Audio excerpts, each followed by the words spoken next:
Right, the Gecko right-clicks from the OD will be able to find a Clockwork Concoction. Actually standing himself, this is not good.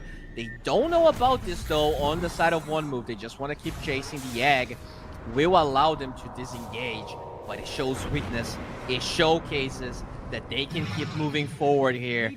That one egg is just them yelling, "We are afraid." And when you sense fear, when you smell blood, you gotta keep moving here, so... I'm gonna give the Invis rune to difference. Actually did finish a BKB and a Maelstrom, so the Ember definitely in a better position now.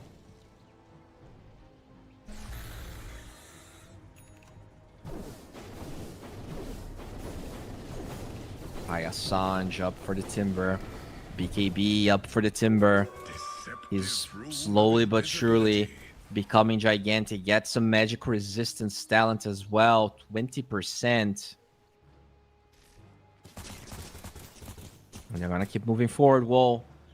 2 minutes of Aegis duration. Black Hole is back up on his BKB. Still needs 1,000 gold on the Enigma. This hero doesn't farm fast, and yeah, this is a big problem. So they're showing the Dusa, trying to force a fight in the mid lane. They kill the Earth Spirit Courier as well. Just moving high ground here on his lonesome. Igor TPs. Gets pretty good Astro here. That's 500 mana. He was able to steal for himself. Trying to right-click the Dusa. I mean, just doesn't have enough damage.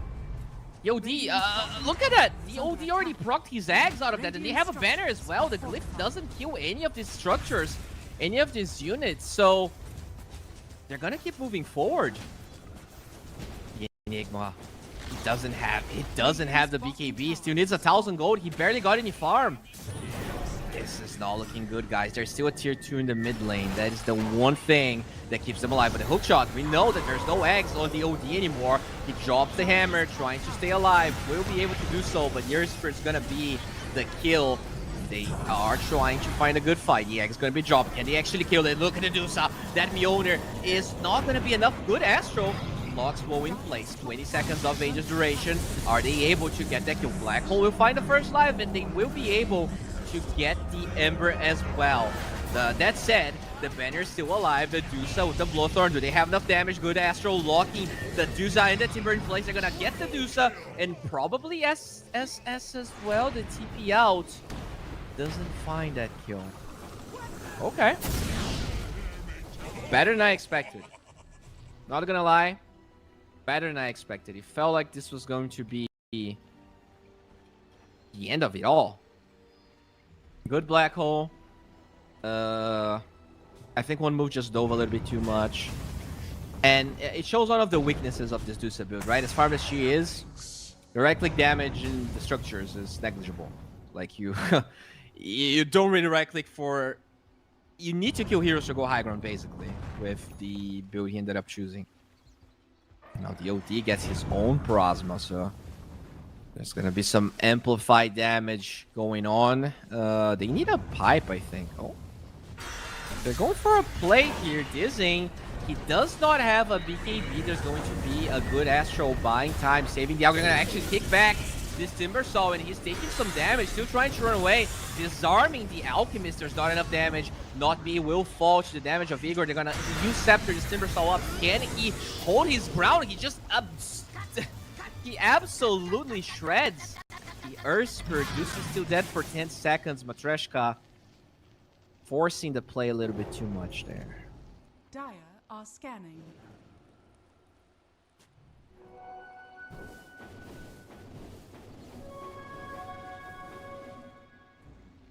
The Deuce is getting close to the 25 though.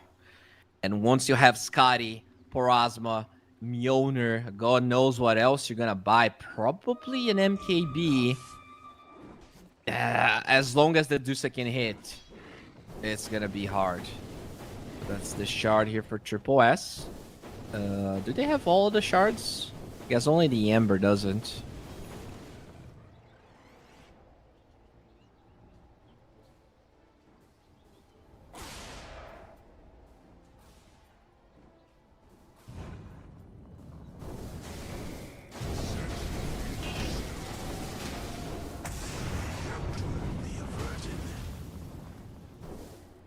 Okay.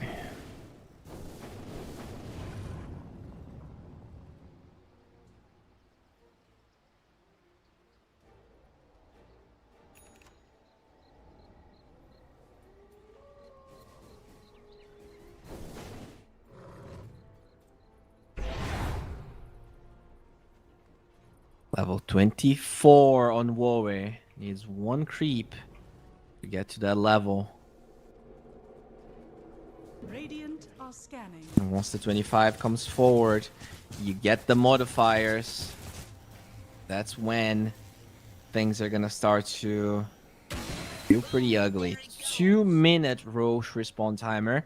It's also gonna be on the dire side.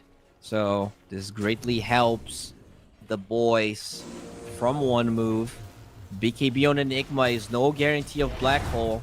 As we said, Stone Gaze and Hook Shot are still things you have to be very, very preoccupied about. Radiant's middle tower is under attack. You say illusions.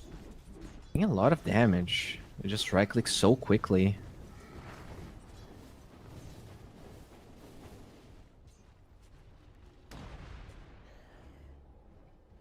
Radiant's middle tower is under attack.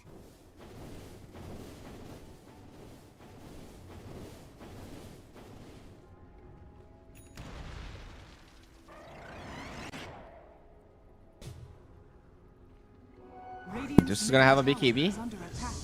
In fact, the full BKB is done right now. Oh boy, this is it. So many timings hitting together. BKB, oh, 25. I think maybe one more wave, maybe one kill in a team fight is going to allow Woe to get, I mean, getting that 25 is so freaking important. They need to give him full experience in this wave, and they will. They're going all the way to the other side. He gets it. Oh boy, this is it. They did see the DOTA getting 25 though. They also saw that BKB. So the illusions. Oh, Igor committing the Astro here. Is that really what you want? Look at the slow. From that spell alone, they're gonna probably proc his eggs. So far, they don't. The illusions themselves just getting so much vision here. They kick the Deuce out. But Roshan is up. Gets scouted here by one move. Can they join the pit? They stun the Deuce. The Rose gonna be there. They kick her out. Astro locking her in place. They really need to get your Spirit, and they will. Manta on the Dusa. That's already one kill. They're gonna buy back the Earth Spirit. They need more. Oh boy. Look at just the damage of the illusions alone is so much. And now the Alchemist going for this Timbersaw. They're not gonna get enough damage. The Dusa though, being a little bit kited, doesn't have the move speed to chase in that fight finally. The OD gets the hammer off, but the BKB, can they actually get the egg? They will. That is a dead egg, and with the Stone Gaze, they will get the OD as well. No buyback chains on the Alchemist, doesn't have the shard. The Floatthorn just by time, as the buyback on the Phoenix is meaningless. There's no egg, there's no hope. They could go Roche, but I think they're gonna go Throne. What is the play here? You force buyback and then, oh. Timbersaw's pretty low here. Drops his eggs with the hook shot, the roll away, just trying to buy some time. Side of Ice, finding the Earth Spirit. That's another kill. I guess you went back so much that you might as well just Roche now.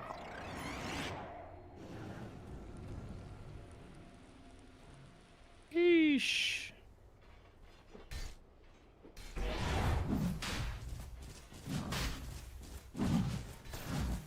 Yep. This is looking pretty tough here for the Fresh Canal. It looked like they had the upper hand. It looked like their draft was banging on all cylinders. But that's not true anymore. One move. Not only they get the eggs for the Dusa, they get the Aegis.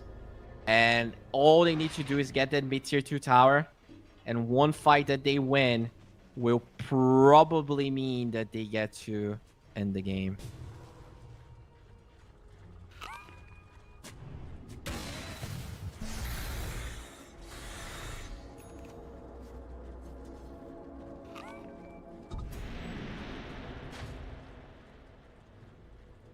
Dire are scanning.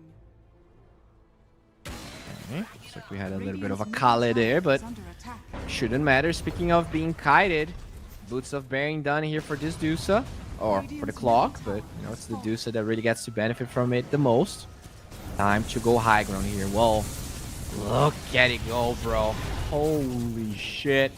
Oh, OD, that egg, the grasp, the chakram, pretty much already forcing that Aghanim Scepter, and this Crimson Guard barely does anything. The glyph, when there's no creeps, there's a banner anyways. You're not gonna be copying that at all. First tower here in the mid lane falling. Igor can barely cast a spell without being turned to stone, and the melee barracks will fall. They have that black hole. Side of Ice jumping on the OD. Gonna force the egg already. No Aghanim Scepter on the OD. No egg. They're running out of cars. They're running out of answers. No hook shot, but if you try to black hole this Dusa, there's still the second life. She might even survive the black hole for all we know. There's no OT on the AUG, so you're not gonna kill her. This is terrible. Oh, there you go. That's the Side of Ice. That's the Dead Earth Spirit. There's no buy on him. They are crumbling here. Crumbling to the beauty of the Dusa. That looks to be another one. They killed the Enigma. They did use Stone Gaze. But as we said, even if you get the black hole, that Aegis being up is absolutely unacceptable. I'm gonna buy back the Enigma. Looking for wall. Looking for something. We'll be able to deal with those very annoying pesky Eidolons. Fire Spirit's being used, but it's just not enough. It doesn't seem to be enough. They get a tier 4. They're gonna jump. They don't kill attack. Is the black hole. It's only on 2. I guess on 3, the hookshot doesn't cancel it. But look at the Dusa go. Gets the kill anyways. And now this Igor OD by himself cannot stand toe-to-toe with the Dusa. Does not have a buyback. This is a dieback onto the Enigma. They're gonna GG out. They actually just leave the game. They cannot take one move. And Matryoshka, it looked like they were close. They had a chance to stay in the tournament, but one move, they're gonna drag them back, and no one will stay in the tournament. Both of these teams are gonna be out, and Group A is now decided. We can take a look at is at the moment. But yeah, the CCT for Group A is pretty much decided here. We had DMS and Dragons already guaranteed to be first and second place, and now with one move taking this one, they will prevent Matryoshka from going further. So a bit unfortunate. We'd love to see them playing the second stage, but that's not going to be happening. I also feel like, yeah, we still have 20 minutes until the next series happens. So if you want to chill for a little bit, Palianytsia versus Level Up will be happening in about 20 minutes. So make sure you guys are ready. I will be saying farewell. There's going to be a new caster for the 2 other best of 3s. So get comfy, stay tuned. We're going to be right back.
Series 4, and we've got ourselves our third series of the day. Bowie did a wonderful job, and I talked to you guys yesterday. We had covered Matryoshka. I said, man, these guys, they put up a real fight versus DMS top of group. You know, I thought that they were honestly a little bit challenged in this game. So for sure, Matryoshka going up against Quantum would have been the hardest team that they faced today. So all they needed to do is get that series win, and I really did think that they were going to move on here. But after taking a 2-1 victory to Quantum, they fall 2-0 to One Move, and a very surprising turn of events. I mean, One Move hadn't won a single series in this whole thing. So now I believe Matryoshka and Quantum, they are tied 1-3 in their series score, but because of head-to-head, Matryoshka's still going on. So was a little surprised, but hey, they're still going. And then now we have Palianytsia versus Level Up. We saw Palianytsia once yesterday. They beat up on Nemiga 2 times in a row. Nemiga, who is currently 4th in the groups.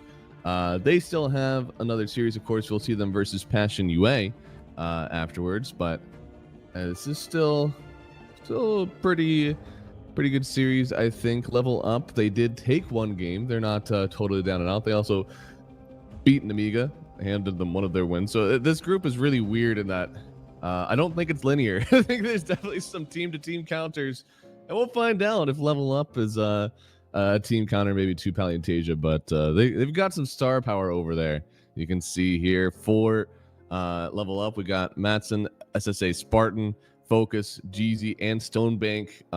We got some names here. I think specifically Stonebank being on this roster is definitely a big one for everyone, as well as SSA Spartan, who I will call Spartan in the middle of team fights because I cannot.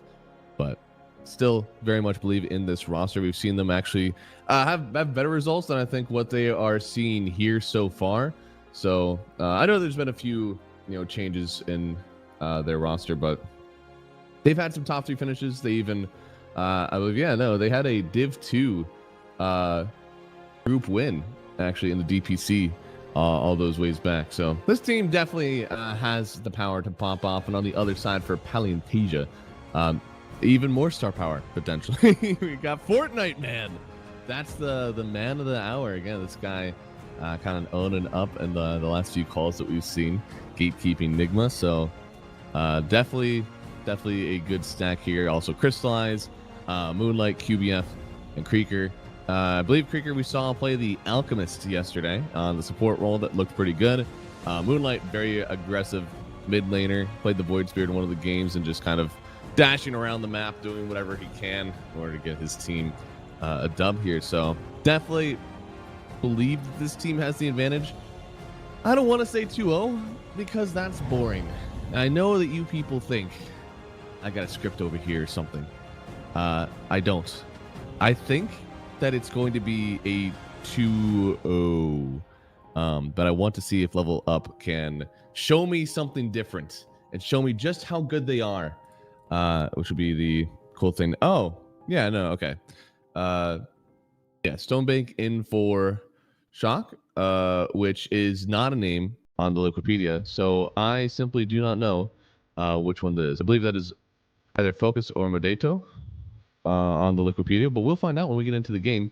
We're just happy that we do have a game because Level Up, they did forfeit one of their earlier matches versus Bushido, which is so sad because I think they could have taken that game. I don't think they had to forfeit. I'm sure that there was something that came up and they were unable to play the game, but it's sad because they would be in a much better position right now. Instead of sitting at 1-2, maybe they could be 2-1, sitting at top of group. So would be nice, but unfortunately we'll never get to know. And if you guys are still watching from yesterday, thank you so much. I hope that you enjoyed us. I hope you enjoyed Bowie today, because he again did a wonderful job. And we've got 2 series. We are going to have, of course, this one, Palianytsia, and Level Up, and then we'll have Passion and Nemiga to end it all out. So let me know if you guys are watching and you have any questions here before we get into the game. We're just waiting on some teams to get into the lobbies. Otherwise, we would be ready to go. Already hitting them up with the ready. Damn. They're still missing a guy. They're not ready. Damn players holding up the games.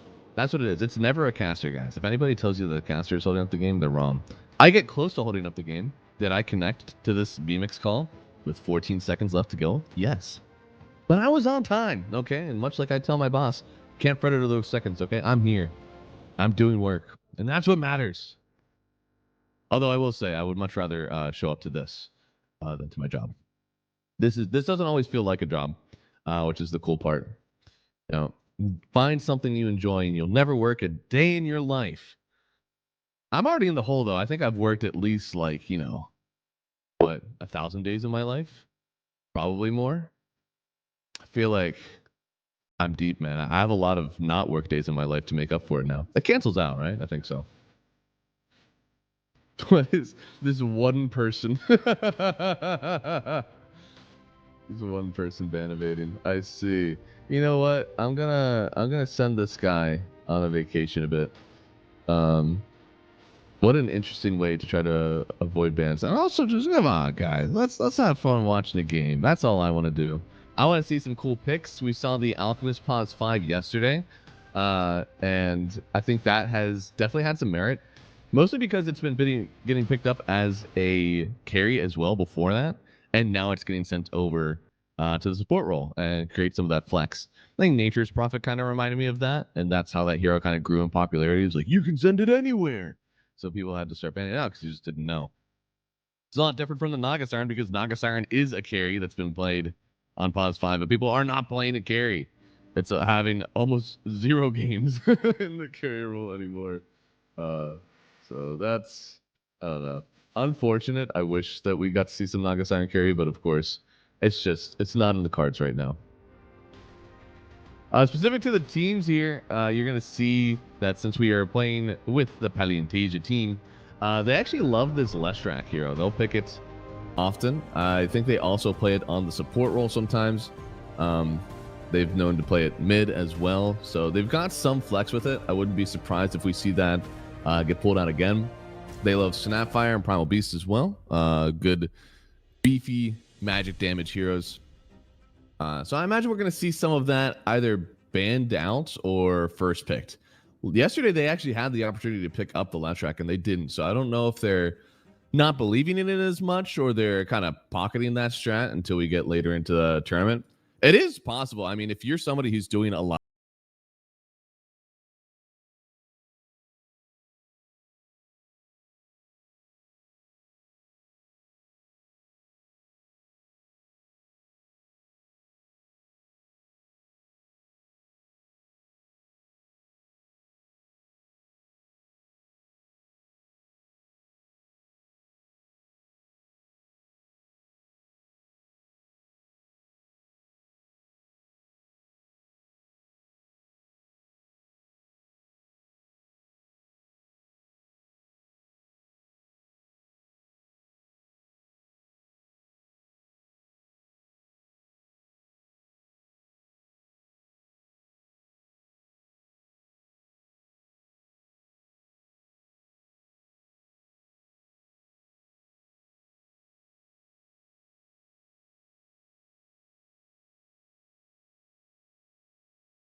a lot of merit since people are going back for this.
So Palianytsia, I would personally be banning out the Visage. I think that hero is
a lot of magic damage in this lineup. Phoenix and Tiny are actually like a lot.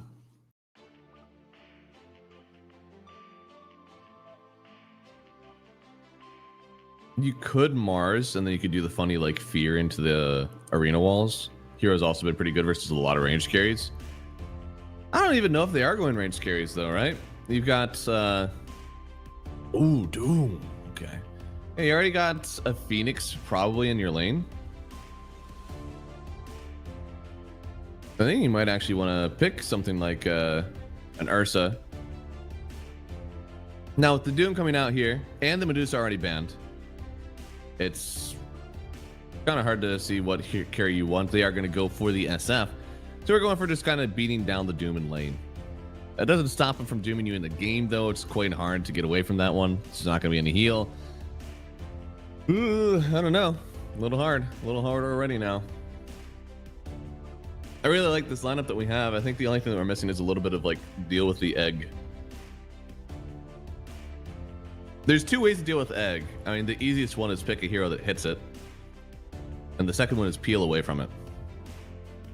And the enemy has a lot of easier of a time to counter that second part. Because like stuns get into the mix and like BKB piercing disables or like arena walls, you know, stuff like that. Like there's a way to play against, you know, hitting away. But hitting it, I mean, pretty much only arena can help with that.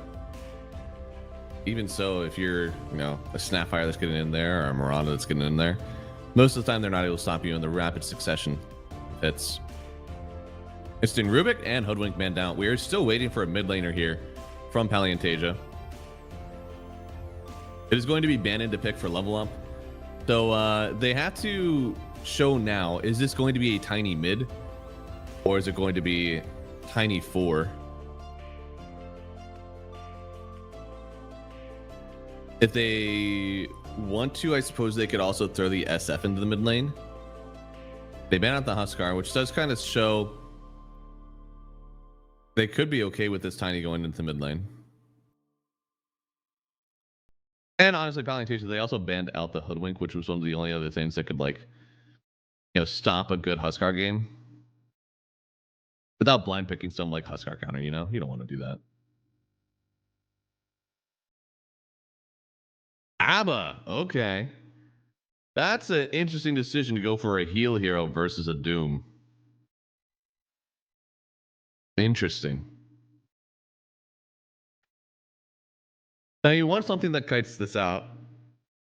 We did see an OD yesterday, and it looks like a pretty decent OD game again. But like normal people, they're going to pick the best mid hero of the patch. You took the draft. You bullying me.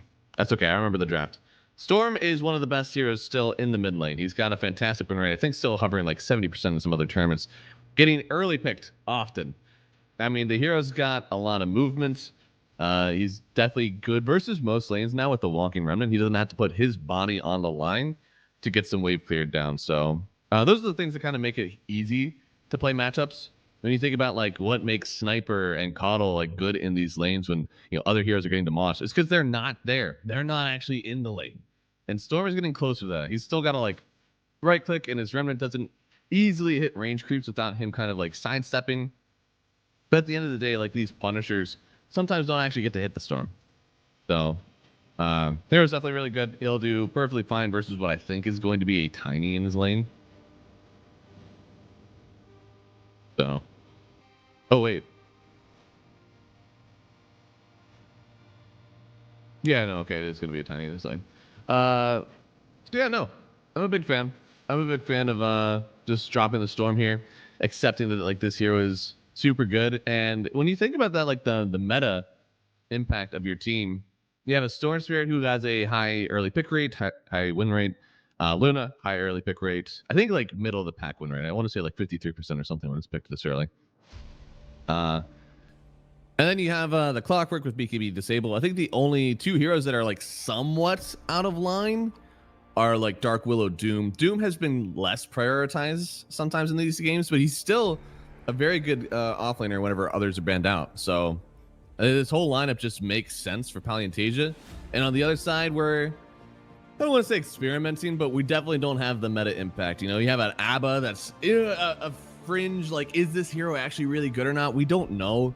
We're missing a few stuns, which I think is going to be the issue. If you're trying a lineup and we're not sure like how good these heroes are, you got to pick them with stuns. Otherwise, it's going to look really rough. So I'm going to go for Palianytsia in game 1.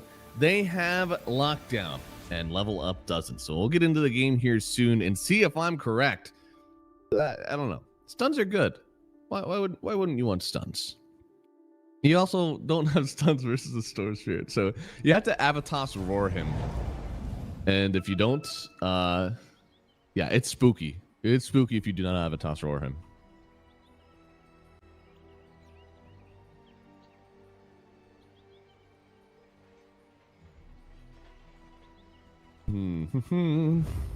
I kind of wish that I actually did see the Alchemist support. I feel like Alch support really did well for them last week.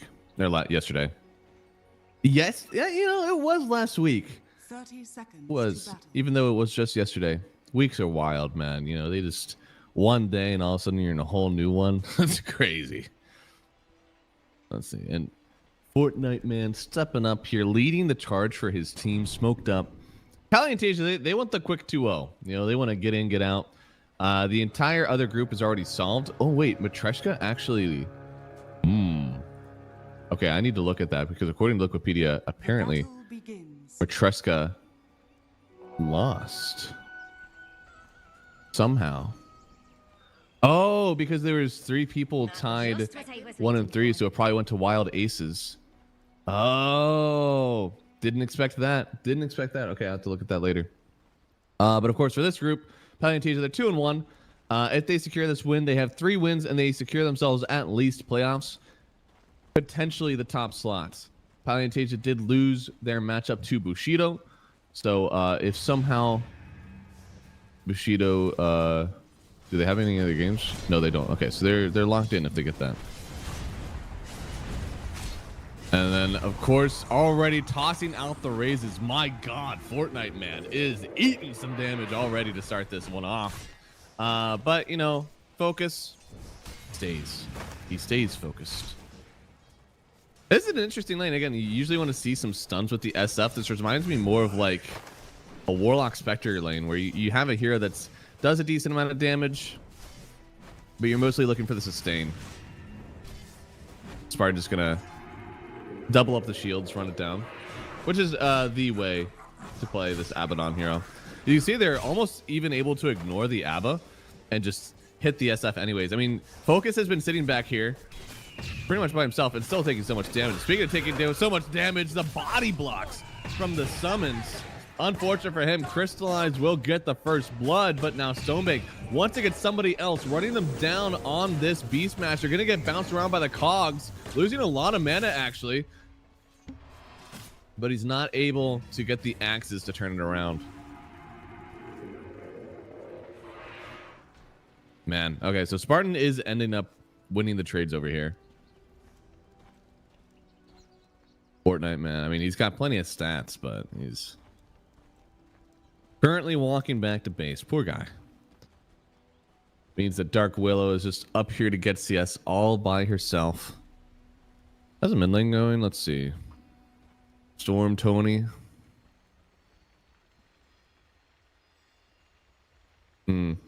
Looks like right now it is going pretty well for the Tiny to start. Of course, he does have the advantage for Storm for a while. I don't know if this is going to change at any point when Matson gets like different items. But Storm does do pretty well versus like these melee matchups.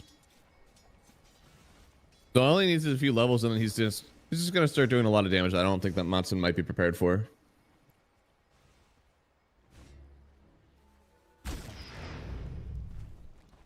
Oh, what creep did he get there? On the Doom. Oh, he got an ice armor creep. Okay. And yeah, Moonlight. I tell you, this guy, he's very aggressive in the mid lane. Oh, missed the CS though. Okay, okay, okay. Good job. Oh, trying to hold him back with the Remnant, but he sidestepped on a Matson. Nice CS. Now trying for the Avalanche. Wanted to get the toss backwards, I bet, but couldn't get it. Now bot side Stonebank. Ooh, yo, the bird actually took so many battery assaults, but Luna's still able to get the last right click. Now Jeezy diving on forward, wants to get the kill on the clock. Will get it, but that means that Crystallized gets a double kill.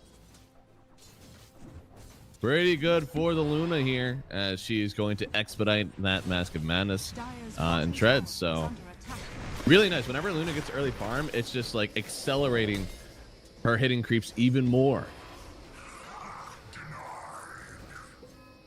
And Doom, oh my god.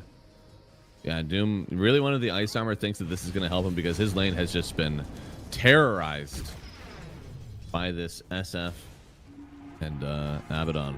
It's been rough. He could die here actually on the Abba. Throws out another shield. They need to break it though. Does finally break, but here comes the SF and Tiny's like, yo, you need to think about this, okay? Do you want this smoke? Doom is definitely like way underfarmed. So he needs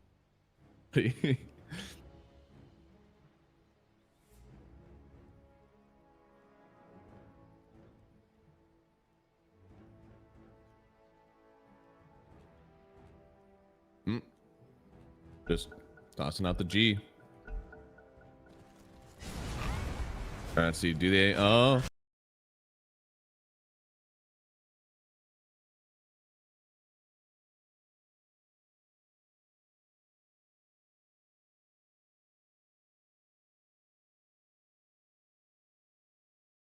This is an interesting spot now because you can see Focus got plenty of right click damage, already has 20 stacks. The raise, it connects. Now they're going to run under the tower trying to find the Dark Willow, but all they do is pop the Shadow Realm. And they're safe for now. Dark Willow with the 2 points from the Shadow Realm as well, so lots of damage there.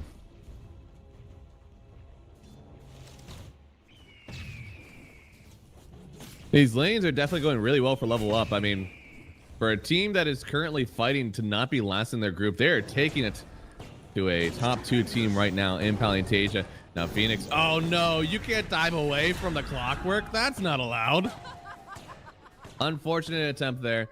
Maybe I guess was trying to get the battery assault on one of the creeps and then get a dive away. It was definitely a bargain, but I think that was the only way that he lives anyways, if it does work. So good attempt, still didn't work.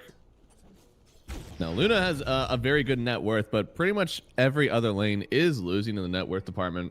We'll see if there's a little bit of rotation coming because, you know, Storm can fix that.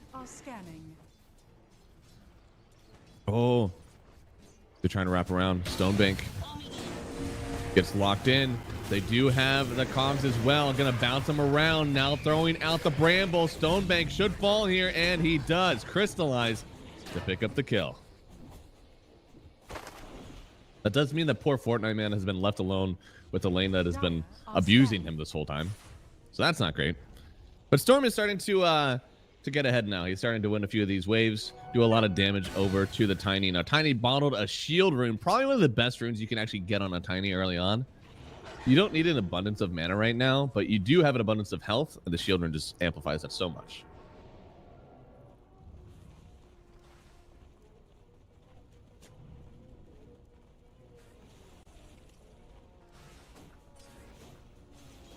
I want to make a bunch of puns about Fortnite, but I actually haven't played the game in so long that I don't have much to give. And also, whenever I played Fortnite, I played the Save the World mode because that was the more fun mode. Oh, dive away. Even with the blood grenade, it wasn't enough, but oh, bug. Topside. Fortnite, man. Wish you could build a structure out of wooden planks to save you from this one, huh? Yeah, I don't know. I really don't know much about Fortnite. Dire are scanning. Oh, onside Eclipse will connect here. It looks like they did trade out the Wisdom Rune, so it's fine. Fortnite, man. Oh my god. Oh, this is the raise. Now he's getting body blocked by the creep wave. Oh my lord. Fortnite man is actually taking him for a ride. This is just advanced creep dragging.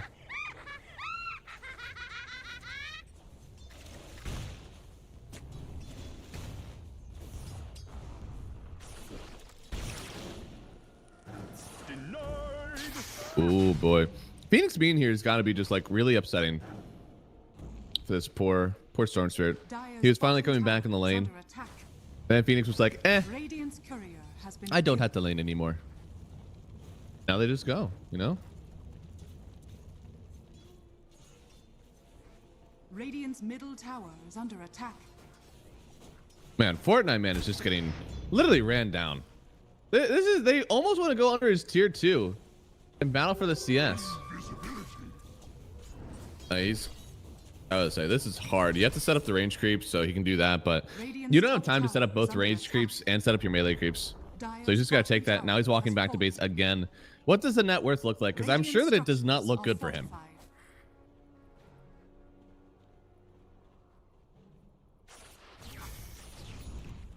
Let's see. According to my calculations, the net worth is it's about 5,400 for the Luna, so she's having a very good time.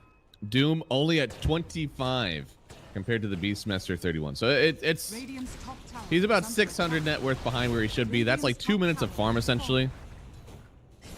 I will say though, for all the beatings that this guy has endured, Doom is just a Doom. He just needs his level 6, and this move can change things. They're getting on top of the SF. They're canceling his ulti. He won't get it off in time. Now Spartan, he'll shield himself up, but it won't be enough. It'll be another kill. And now a hookshot as well. Who are they trying to find here? Wanted to find the bird, it looks like. And they will find Jeezy. Gets the dive away just at the last second.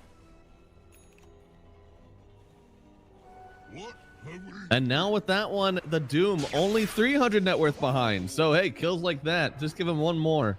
I'm sure he'll be happy.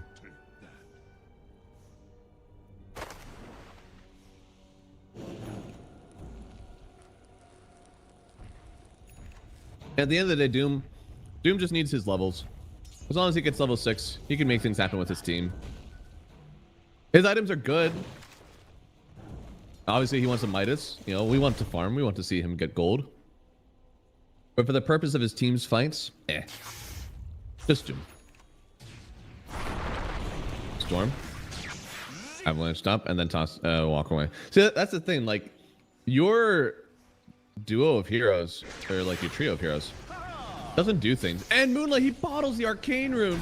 He doesn't get hit by the fire spear, so coming on in on Creeker, they even toss him out, but Storm wants right back in, still trying to do the damage, trying to get that last hit on Jeezy. Creeker should die here, but do they get anything in return? They don't, and now Moonlight is in danger. Gotta be careful. You don't want to step up too far because Stonebank, here he comes with the roar. Now Luna's Eclipse might turn this around even more so. They do have the roots on the bird. Now Luna under the tower, taking down Stonebank as well. It's a support down for the full offlane duo on level up. And they have been so close to killing the Storm multiple times, but I'm telling you, this Storm pick is just way too good. There is no lockdown for this elusive mid laner.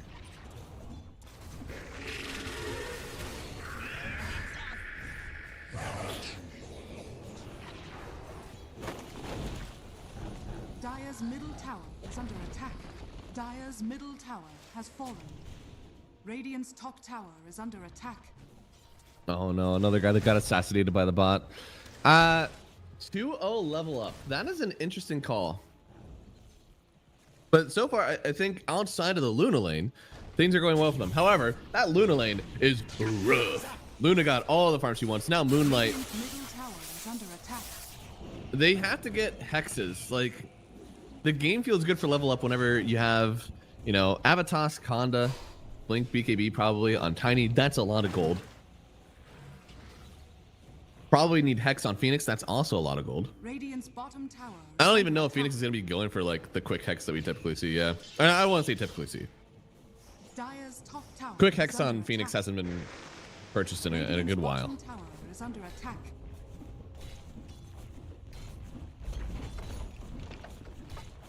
But I just think like the item tinies to truly win this game are ways away. Meanwhile, the Storm kind of just has to be like a human being, you know? I love the Kaya. We just need mana. His ball lightning is more than enough. I actually think this could be like Radiant's bottom a tower is Kaya under attack. Witchblade Sange type of game. You don't need a dispel. You kind of just need health, and then you need to do damage. Radiant's middle tower is under attack. Dire's top tower is under attack. Ooh. Radiant are scanning. Radiant's middle tower is under attack. They want to smoke down to Stonebank, but Stonebank is like all the way back. He's farming Ancients. He really wants to get his auras. That's something that the hero does really well, of course, right now. All he does is get this helmed on too. He, split pushes. Dire are scanning. But you do all the split pushing is just so that you can eventually get your gold for auras.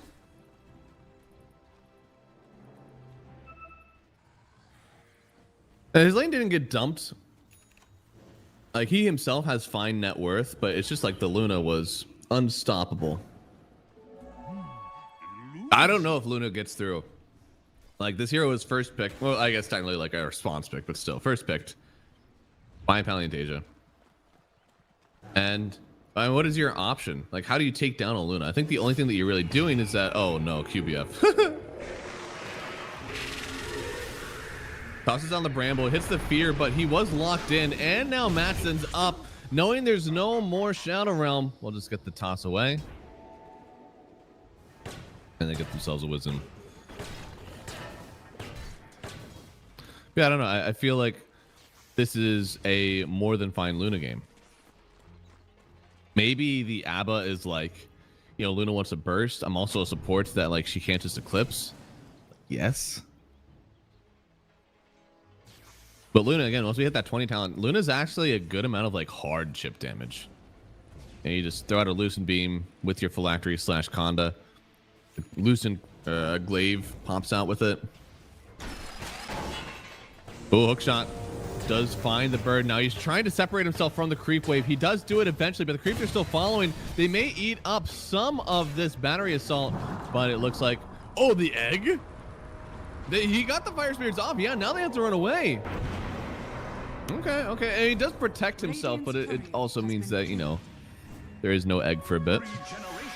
Wow, Glaives bounce off of the couriers. Today I learned. Oh my lord. Wait, what? He didn't skill it in time. Oh no. Oh no. He had the skill level. He was holding it in case he could turn around, and oh, he just leveled it after he died. Oh, that's so sad. So sad. Radiant are scanning.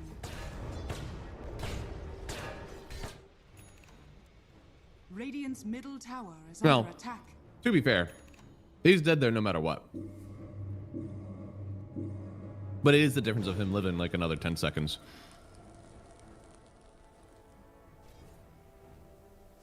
BBF knows that somebody just took some lotuses. Didn't exactly see the bird though. Easy's been down here being a menace. I'd say like barely lived, but the egg was off cooldown. It was probably because the team has decided they're not fighting unless it's something super advantageous for them. They just want to get gold on their heroes that had a rough time. Technically, they are getting a good amount of gold on the SF. I mean, Radiant are scanning. he did go Treads Null, which has been an increasingly popular build with the change to Arcane Boots. Going for the Manta. Yeah, Jeezy is just like accepting that my team just wants to farm, so he's just down here clearing waves, hiding in the trees. And with the max fire spirits, you can definitely do that. Now it looks like she might die now. Oh, the dive away! Rooted up, but oh, there it is. Moonlight does come down. Look at the rotations you forced on the bird. I'm proud of you. I'm proud of you, Jeezy, okay? That was the right thing to do. Bring all these rotations down here. Keep creating space for your team. Roared up in the mid lane now. Stonebank had to break through the cogs in order to get something done here. Creeker doesn't have the mana, and he'll fall. So Stonebank, again, they're willing to use these ultis across the map because they're saying we're not team fighting. If you need to use an ulti to live or get a single kill, I don't care. Do it. And here it goes. Tossed back into the Requiem. They find the Luna. Level Up are playing this map to perfection. The absolute monster of Crystallize goes down. 800 gold going to the Tiny. And they actually could get a tower out of this. Now there's a fortification. Yeah, okay, so they are going to use it, but man, Level Up. Maybe that guy was right. If Level Up keep playing like this, I mean, imagine what they would be doing right now if they didn't get absolutely trashed in this bot lane. Well, that's happened 2 times in a row. I don't know what happened with the Matryoshka game. Ooh, hookshot does find the Tiny. Gets a toss up. Avalanche as well has the blink available, and he just barely gets away. I'm surprised. I thought that the rocket flare connected, but I guess it was just short.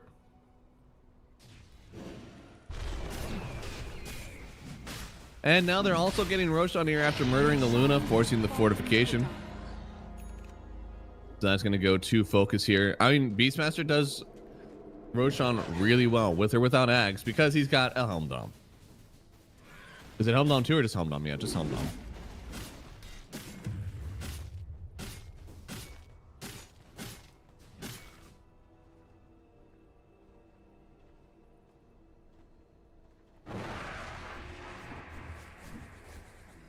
Now, Crystallize, after that death, he probably feels a little bit bad, but his team's been getting hammered across the map, and they haven't really been doing anything. The level up took the first chance to do something. Now they have Aegis. Their doing nothing has yielded more than Palianytsia doing nothing. I don't think the Palianytsia are going to try to do something now that there's Aegis. So their doing nothing has been vastly superior.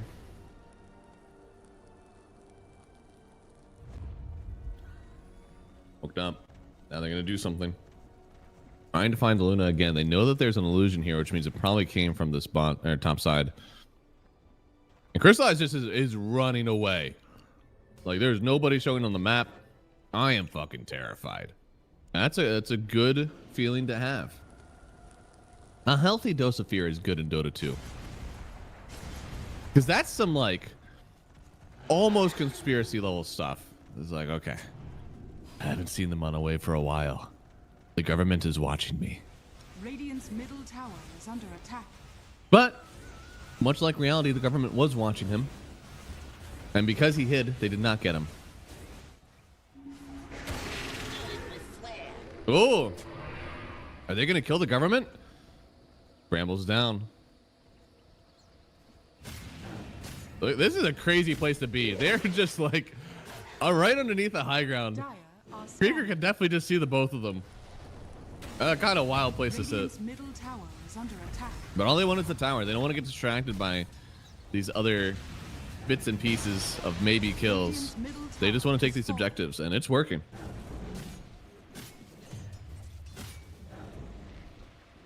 What have we here?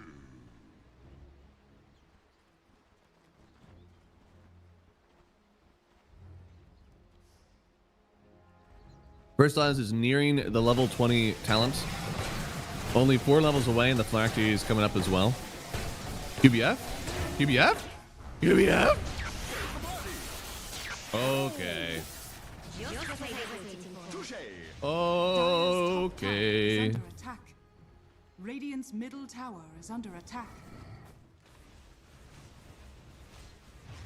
Well, what can you do? What can you do? Willow died for the sins of her team. And, Radiant's I mean, I had raindrops and no stick charges. That's the most as you can do. Believe it or not, raindrops actually does protect you slightly from Tormentor. There is quite literally nothing else you can do except for not get body blocked by the Ancients. That is much harder said than done. Focus knows that the casters will hear that charged up the whole way, all the time. This guy hates us. And for that, I'm now rooting against him. Go get him, guys. They have the Doom on the backside onto the Tiny. And now with the Eclipse, they're just running this team down. That is the Aegis down already on the SF. Jeezy not able to toss an egg out. Focus wants to get a kill, but he's already used the BKB. He uses the Manta, but still the Glaze will bounce around. Crystallize gets another kill. Now going back in for the egg. It was late from Jeezy, and it will get popped. 4 gone, 5 including the Aegis, and Palianytsia turned this one completely around. It was map dominance for level up, but after getting some objectives, they just weren't able to get up the high ground. Perhaps a bit early for a high ground push, and they feel that pain.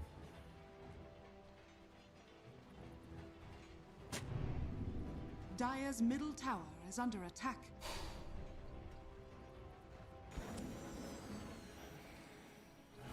Man, what a roller coaster.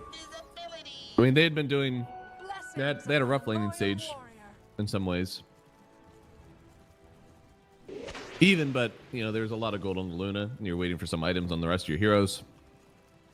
Then they battled back, got their items, played the map really well, like damn near perfect. And then just a colossal mistake now. Really unfortunate because they have a lot to work back from. Under attack. Dire's structures are fortified.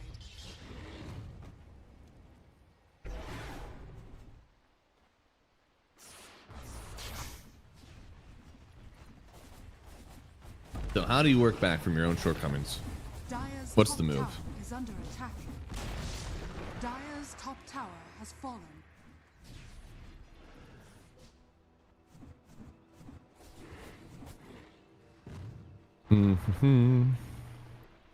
Looks like we went for the right click build on Matson. Interesting. So believes that there's not going to be a lot of physical damage mitigation, maybe even that they're missing physical damage. Kind of crazy. Oh no, they're just doubling down. Actually, never mind. They're doubling down on the minus armor provided by the SF. Do they have enough magic damage without? I mean, is there a reason to buy BKB on like any of these heroes? I don't know. I mean, Luna doesn't have one. Storm is getting one. He's probably invincible with it. And there it is. Spartan does manage to get the ult off just in the nick of time, but here comes the Eclipse. Again, the Luna doing so much damage. Stonebank barely able to turn around the roar, but they're also fighting into an egg. They have to retreat back to safety. It was their only protection from the Doom. But they do kind of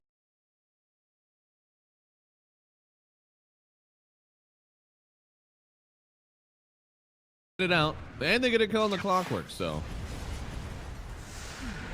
level up. Well done, well done. And once again, the whole run down mid. Please don't hit this high ground. I'm actually so terrified if they hit this high ground, actually. Oh, Radiant's middle tower is under attack. there's no fort. They should actually get this one tower. Maybe tower and back. Oh god, jumping in from the storm. It's a nice avalanche. Trying to get the dodge away. Crystallize getting the force staff forward. They're gonna buy back on Creeker.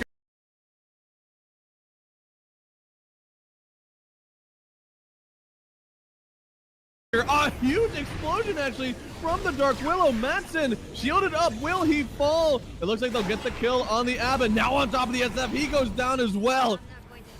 Just obliterating high ground defense from Palianytsia. Now Stonebank in a bit of danger. Gonna miss the roots. It looks like no, they find him, but he's out in time. So 3 gone. It was a buyback on the clockwork, but as you can see, the gold is ever in their favor. Palianytsia, is this the chokehold they need to keep this game in their hands? Radiant's bottom tower is under attack. I see now why the Storm wants its BKB. It looks like it is coming out to his courier, but it is just avalanche shots. It feels like if he gets avatossed, then like he gets roared, and like he is the roar target, which is definitely true.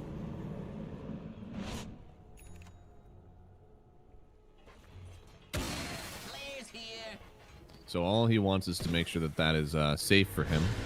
Oh, bit of a fight happening up here. Eclipse not used just yet. They can wait for it. QBF does fall, and there it is. The Eclipse on Matson, and then the huge hook shot from Creeker to lock them all in. It is a triple kill for the Luna. And you bet your ass it's that 20-minute timing. Got the phylactery, got the level 20 talents. So she's just doing so much damage. Another world is her oyster. Again, doesn't need a BKB. She's able to go for a butterfly now, and we are starting to see the effect. What happens when you don't draft stuns? Not only does the game feel a bit hard to hold on to when you do get an advantage, but also you just don't have to build BKBs on these heroes, which is really, really rough. Phoenix is going for a refresher, not a hex.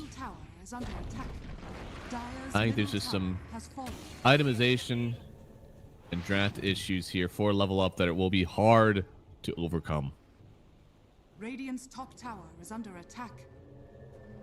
Oh, TPing here. They're gonna try to find the Willow. Looks like Willow should die. Really should die. Oh my god. Well, now this is just space. Oh no. Oh no, no, no, no, no, no, no. She can't get away. She's not allowed to get away. Go back for the rune. No. Okay. Oh my god, she's actually out. She didn't even. What? Man, they didn't even keep running after her. They're pretty sure there's like heroes behind her or something, so they can't go up and kill. Oh, that's so unfortunate. I think Jeezy's played a very good game, and it's obviously like a hard one to play. That's a hard decision to make. They just really want a kill. It's been a while since they've gotten one. Moonlight has no deaths. Crystallize is 13-1. Like, there's some top dogs on this team. You need to roar them, but now this Aegis, you can no longer really roar Luna. You kind of have to. I kind of have to roar Storm, I think. Even then, he's got the BKB, so the chain stun is going to be hard. He's going Lincoln's next, so he's. I think he's itemizing like a bit more defensively than what's needed, but that's okay. You know, you'd rather have. Hey, I don't know if you need that item.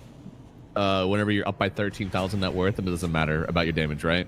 If they're having damage issues, I guarantee this Lincoln is not happening. But as you can see here, they do not have damage issues, so he's allowed to go for the defensive items. It's fine. His team has it. There is a Doom in this game. I feel like the Doom hasn't been a crazy issue. It's not been fun. He's played well. But his lane got just absolutely teeth kicked in. Dire's bottom tower is under attack. And he's just been farming up all the while. Has the Midas, of course. Flip-flops it back and forth for his other items since he sells it at 90%. And now it looks like he has sold it out. He's going to go for an Octarine core.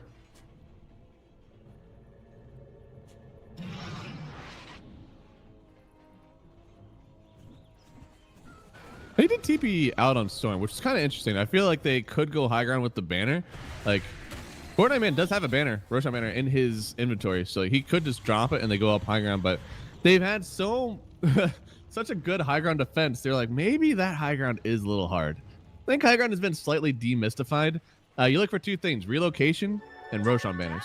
So does the enemy team have relocation spells? In this case, yes. You could get Avatossed if your team is unable to help you. And then Roshan banner. Are you able to fortify these creeps? The answer is yes. I think that trumps the Avatoss. They also have Brambles down. Yeah, so any sort of like AoE that you can drop down to make sure that's not a free Avatoss. Does get the Force Staff away, and see, they tried to go for the relocation. Now it's the hook shot in with the Eclipse. The Doom even on the SF. He's got to back away. Stonebank wanted to make something happen, but he's in danger. Fortnite Man is all the way on the backside, almost by himself. But the rest of the team, they are just taking the base. Even Jeezy in danger at the moment. They had to buy back on Madsen, and it even feels like he's not able to enter this fight. Just what I was waiting for. So the two things that were really important.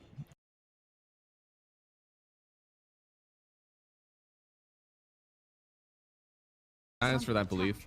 But it was buyback on Madsen. They still killed 2 cores. So it's still fine. But yeah, high ground. Not as difficult as other people would lead you to believe. I mean, Luna didn't even lose the Aegis. I think that was because the SF wasn't exactly ready. The Requiem wasn't right in time. I think it was just a little bit earlier. They do kill Crystallize there. But Crystallize just didn't take any damage.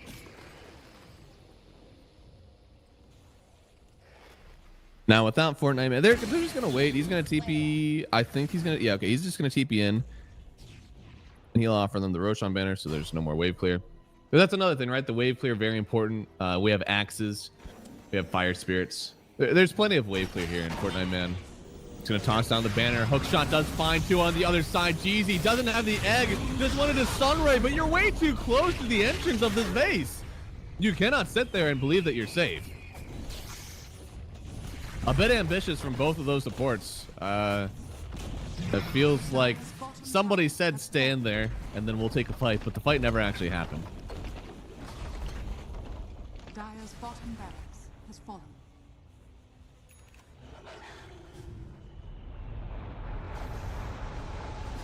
You see, now he's getting ready. Like, Focus wants to make sure he's ready for this ulti now, but Tiny is just not sending him back. They really want to wait 10 seconds for this Aegis to get reclaimed. They could fortify the way here, but I think they'll scare away Crystallize. So they're waiting until the tower is low enough that Crystallize will want to stay, and that is unfortunately not enough to bait. Crystallize, he's better than that. Even though the tower is maybe 2 right clicks away, he will not stand up there and get Avatos back. Blessings upon a loyal warrior. So disciplined from this Palianytsia team. They don't want to stay here forever. They want to get their wins and go home. But level up. They've played some pretty good fights. They have brief glimpses of impression, but it's just not enough right now. Looks like Avatos does connect. They do get the kill on QBF, but the Phoenix just doesn't have the egg to drop down right now. They do get the roar on the Doom as well. Waiting for the Doom before we drop the egg. Here it is, but they just won't focus to your team at all. They go right in for the egg. Now the Doom on focus. He goes down. He dies GG as he's doomed and alive. They knew that fight was not winnable, and surely neither is the game. So GG, game 1, going to Palianytsia. Well, that was definitely a game. Again, I think that there were some good things here from Level Up. They played their map really well. Like, especially as a team that lost so hard in that lane to the Luna. Like, they came back, they got their items, they had a very good idea of what items they needed to play. Got them, and then made like 3 really great map moves right in a row. Then got the Aegis. Like, these are things that, like, winning teams, those are decisions that you make. And for some reason, though, after having some really great, like, decision making, they go up the high ground. I know what you people are gonna say, but no, they just made a mistake. Go high ground. High ground is hard without a Roshan banner. I say that it's like high ground isn't too hard anymore, but that's with the banner. If you don't have the banner, high ground it's still pretty hard. So I think if they were to hold on and they didn't do that, this game would be pretty good for them. How's my boy Jeezy doing? I think Jeezy played a really great game. I think Jeezy's eggs were pretty on point. He kind of used egg as their, like, Doom deterrent. He would kind of sacrifice himself sometimes. Sometimes he would even get the egg off entirely. He also played bot side. Like, their team as a whole was like, I don't want to play. So he was like, fine. And just went bottom. And he was like forcing rotations down. Sometimes he would even like live and like escape. So things went really well for GZ, I think. Just unfortunate the team wasn't able to put it together. We'll talk about the keys to success for Level Up when we get into the next game, guys. We're going to go to a short break, and then we will be back with game number 2. So stick around. There's more DOTA2 on the way.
Hello, everybody, and welcome back to the CCT Series 4. If you were watching with us, I had to find my slippers, I'm sorry. If you were watching with us, we did have a Game 1 victory for Palianytsia. And that was, I think, off of some slight drafting mishaps and then a high ground mishap. So I feel like you only get 2 of those mishaps in a game. In Palianytsia, they definitely took advantage of it. I think, again, we're talking about keys to success for level up. Have a better game this time around. Draft more stuns. I'm okay with how you started off this draft. They started off with the tiny, which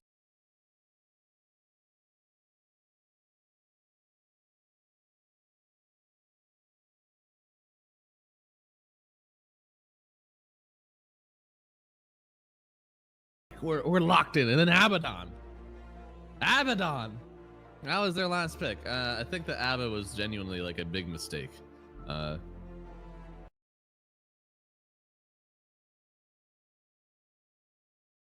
They had me until then. I think that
at that point it's only a matter of mana, but it shouldn't be that much mana.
specific answers, and then you want to tailor your picks against those answers. Like very, very interactive. I love this draft.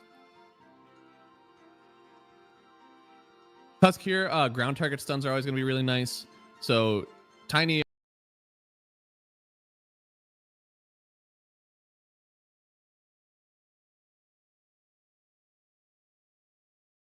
Already banned out. Underlord is one that we've sometimes seen versus the Morphling because it's like heavy damage. It also has some lockdown. Ooh, Marcy. Is it Marcy? Ooh, Marcy Night Stalker. Okay.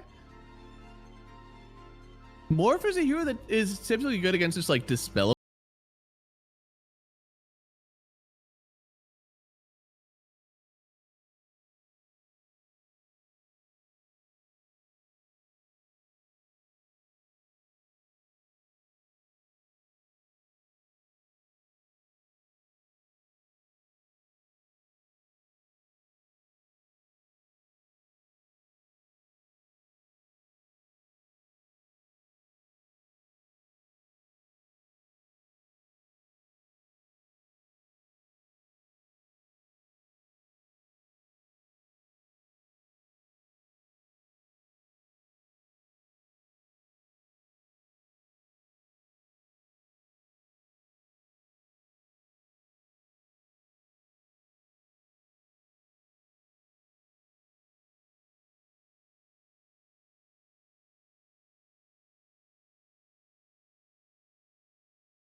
If we have a pyramid scheme, if you will, your bottom is going to be stuns, and then your next one is going to be damage. Stuns and damage. You would be surprised how much you can get away with drafting if all you do is stuns and damage. I think after that, it's like probably sustain and team fight, or team fight then sustain. And usually those things are all good. Medusa picked up. Ooh. Okay, okay. Pretty good versus Mars in the lane. The game is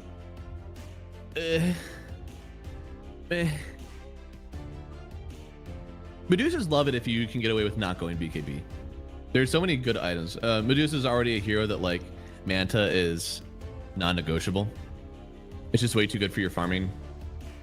Then you also have either like a Scotty in this game is probably going to be it, or a butterfly, some sort of like item that I need to play against the enemy heroes. And then there's damage. Some people also mix in a diffusal blade. As of late, we've been seeing a lot more hurricane pikes. Like Dusa is starting to fill up on a lot of items now. Not quite like Ursa level where you have like Blink, BKB, Battle Fury, Basher. And like you have two other choices for items. That's it. But she is starting to fill up there a little bit. I think that both the Fusel Blade and the Scotty are very good this game, and it provides a very natural build-up. So I think you could go just Manta, Diffusal, Scotty, and then you can go BKB afterwards. You could also go Manta, Diffusal, BKB if you're starting to get caught in arenas and your team doesn't have save. They go for the Storm again on Palianytsia. I mean, it worked well the first time. I don't think you can go Huskar in this game. I think that might be the one thing that you're potentially thinking about here on Level Up. I think it's a bit of a bait because there is a Shadow Demon and a Medusa. So you really have to like trounce the early game. And then after that, Medusa is your hero that we've also seen build a Silver Edge sometimes. So you have that break component that's coming in. And then you also have the Shadow Demon that has his Axe. That's a break. He also has Save. Disseminate is a good amount of damage. And like Huskar is somebody who just eats damage, right? So Disseminate is really good to target on him. So I know they're thinking about it, but I really don't think you can. You probably want a BKB building mid laner that is mobile in some way. Unfortunately, Quap is banned out because Quap would definitely be that hero. Ember could potentially be that hero. I think Storm does win that matchup at the moment.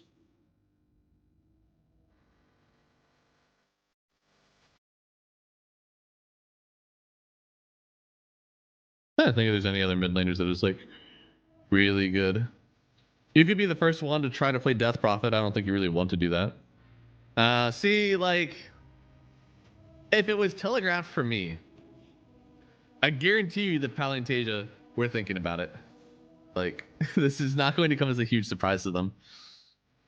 All right, so the plus is that the Huskar has a very solid lineup around him. He's also a very quick BKB builder. He has some amount of mobility versus Demonic Purge because he's able to jump in with his ulti. Gotta be really careful in this game about if it goes late, because I think your team has now subscribed itself to the 30 minutes or less newsletter. And if you do not end in that time, things get spooky. Because it's going to be up to Medusa first, right? Like Medusa, at this point, you probably expedite the Silver Edge. You might go Manta Silvers. Definitely a possibility. And the rest of your team, I think something else that sometimes people like lose track of with the Huskar lineup is that like Huskar isn't super strong until level 3 or 4, depending on what the lane matchup is. Versus Storm, I think you're definitely like, I've seen a lot more people go for level 4. They'll go like 0-1-2. And then when you hit that second level of Burning Spears at 4, like then you're good to go. You're like dumpstering the lane. And then people will pick like Chan Enchantress, Abba, something like just like tower push and like sustain, like all group around the Huskar. And if we don't take these towers, we don't win the game right away, then we lose, you know? I think that's a really bad way to play against the Huskar. Huskar is not going to like automatically lose the game in 20 minutes anymore with the addition of Ags Eat Up and Shards and Moon Shards and Extra Roaches, you know, all this stuff. Huskar is a hero that now lasts a little bit later. But you have to survive these timings, right? Gotta get a good map control before the Silver Edge comes out on the Medusa, before Scotty comes out on the Medusa, before Ags comes out on the Shadow Demon.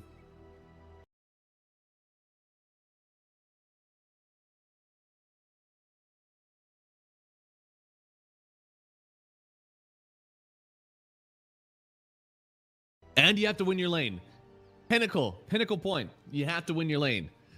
There is a Marcy and a Shadow Demon. These are not the worst rotating supports. So it's a good Huskar game. It's not great, but it is definitely good. I actually see a pretty good world where they win this game.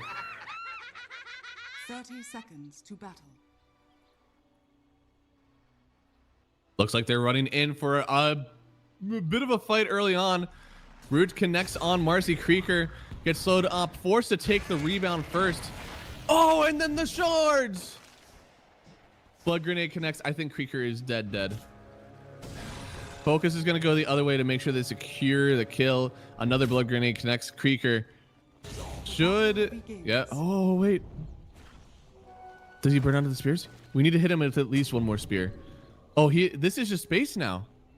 I'm going to be real with you guys. I think this is just space.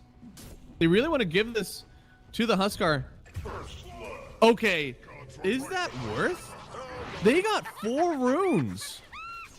So Huskar is 100 gold up on Storm, but not near the advantage that you typically get from First Blood. I don't know. I think the XP is the big thing. Like Storm. Oh no, Storm actually has the XP level. And now he's getting rotated on by QBF with the wave under his tower, and he's got Burning Spears level 1. And there's a Marcy here. They have to TP in. The rebound connects. If they get the kill here, oh no! He TP'd into this lane.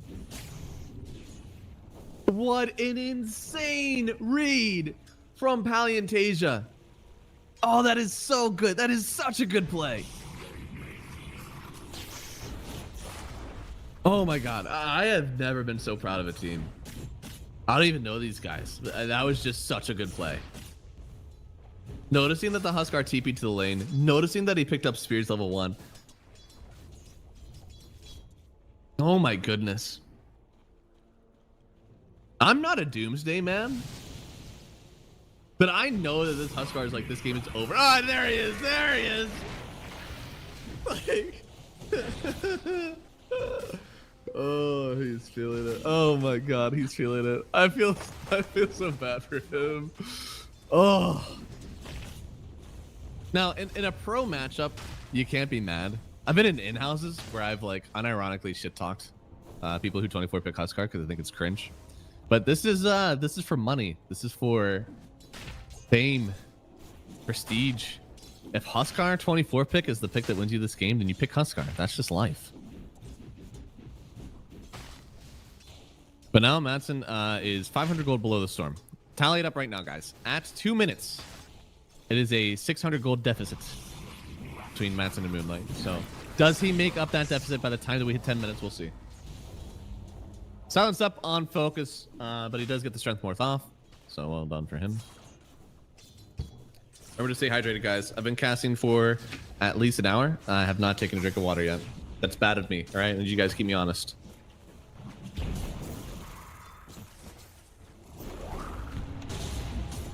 Rebound up. Trying to get those boards on Marcy, but couldn't pull down the rebound. Unfortunately, the spear is a little bit off the mark. So because we did make this rotation early, it was off, or both side lanes 2v1 for a bit. So like Morphlane has good CS, Mars has good CS. Night Stalker is really hurting versus the Morphlane actually. And QBF gets the kill on Spartan. So that's going to turn things around a little bit here. He's got 5 stacks. Trying to shift strength as much as he can. A lot of damage here. Focus does get the waveform away. Still trying to go as much strength as he can. Fortnite man chasing him under the tower. Does he have the health? Silence stop the kill. They get it. It's a neutral deny on the Shadow Demon as well. Oh my goodness, guys. There's nobody who is going to telegram you any useful information, all right? I'll be real with you. If somebody had real info, they wouldn't be trying to scam you on Telegram, okay? Don't fall for it. Don't turn your Discord into a walking ad for very suspect Discord channels that I've never clicked the links to. Dire's middle tower is under attack. Huskar is the most win lane lose game hero. That's probably true because he does win a lot of lanes, but if there's anybody who builds like breaks or Scotties or vessels, like the game gets hard. The game gets really hard. Is there even like, does Marcy build vessel in this one? That's a good question. Also, they've rotated 2 heroes back into this Huskar lane. You've already, I think, won his lane. You want to just kill him again?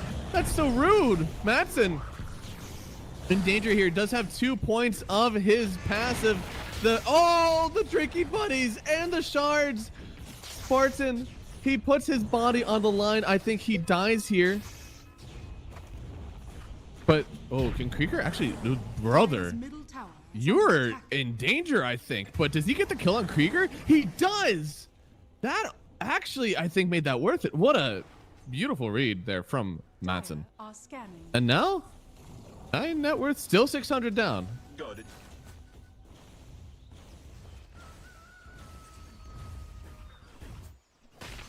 You either win the lane or you lose after minute 25. I got bad news for you guys. Oh, bad news.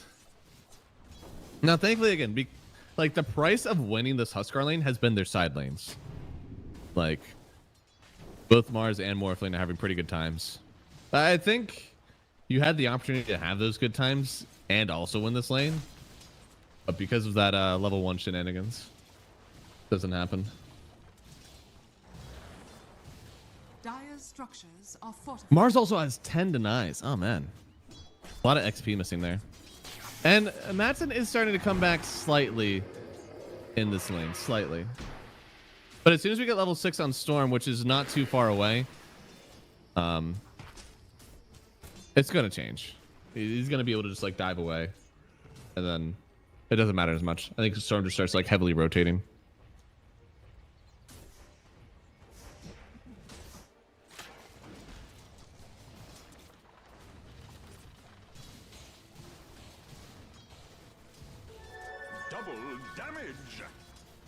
Double damage. That was close, right? You guys think I could be the next Storm Spirit actor for DOTA2? Oh, that is a waveform. Oh, Fortnite man with the sidestep. oh, they still want this. This is a bold move for a Storm Spirit that literally wants to rotate. Yeah, he 1000% TPs to this. They wanted to make this move before the Wisdoms come up to put some sort of pressure in and then get the Wizzy, but they do not get it, and they will still lose the Wisdom. I guess it is a Storm rotation, and it's only killing a single support, so like, that's not the worst thing in the world. Yeah, so 7 minutes in. Is it still 600 gold? No, it's only 300 gold. He's coming back! The Huskar is coming back!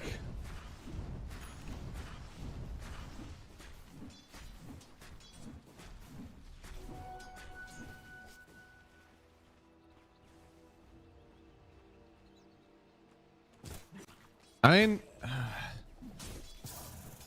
think the issue now isn't necessarily that, like, he's winning the lane. I think the issue is still going to be that the Storm got his gold. That's like the number one thing the Huskars do is that they set back the other mid laner's timing by like 5 minutes because he wasn't able to step up in lane. He wasn't able to get lane creeps. He was basically a jungler for the whole game.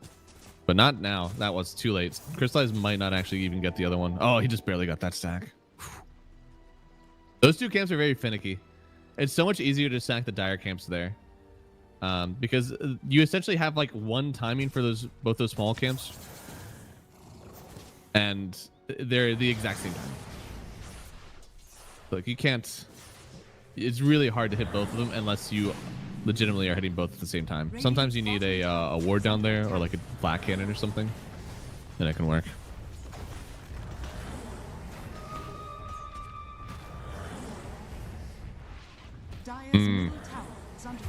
Easy. A little bit of danger here. Crystallize did die bottom. That's an interesting one. But look at that with 4 stacks.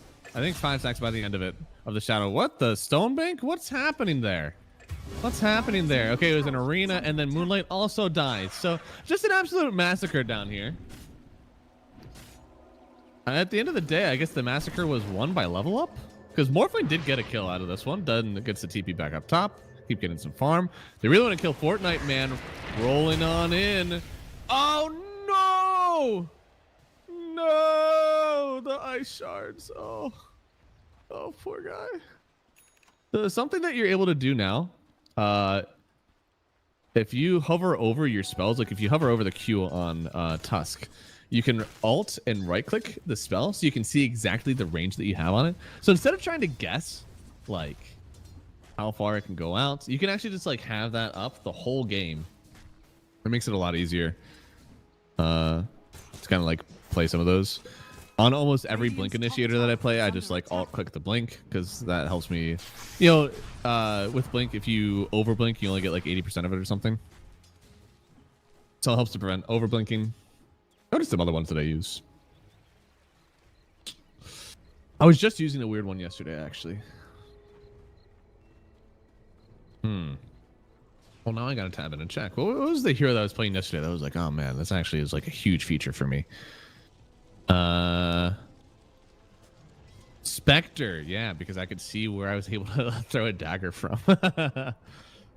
Magnus, I also used the skewer. Yeah, I feel like I actually am using one per game now. That is one of the best things that I feel like Dota has added for like my quality of life. Overall, it's just best for the blinks in general, but there are other like niche cases where it's good. Crystallize looks like he could get gone on here. He does the classic treads null. Oh, these side steps. No, he walked back, but it's because he wants to fight. Now he's trapped in the shards. There's 3 heroes here. He drops down the arena actually here. Fortnite man fighting in it. He's gonna get speared to the wall while he's flying. I didn't know if that's how it works, but it turns out it does. Now this Huskar not able to battle through it. He will fall. Crystallize is holding his ground. It's a double kill for Moonlight, potentially a triple as Stonebake. He'll try to toss him away, but here comes the Morphling, able to collect on a kill actually. Now on to Crystallize, wants to get a little bit more damage. Does get the Gorgon's Grasp. Is it? Is that really worth it? I guess it is. Crystallize, he's taking a lot of damage, but the spear doesn't connect, so it looks like they're able to back out. So it looks like the Morphling is going Dragonlance and then Manta. So going for some beef, then going for the Dispel. Did finish out the full Vlads. I'm a little surprised about all this because I feel like your BKB is so important, but It's also possible he's just like, I'm better, you know? I won't be out of position. I won't need the BKB. It's possible. He is seen to like enter the fights after Matson, who is going for a Sanj. I said this yesterday. I think some Huskars get baited by like... I know that Assange is important. I do.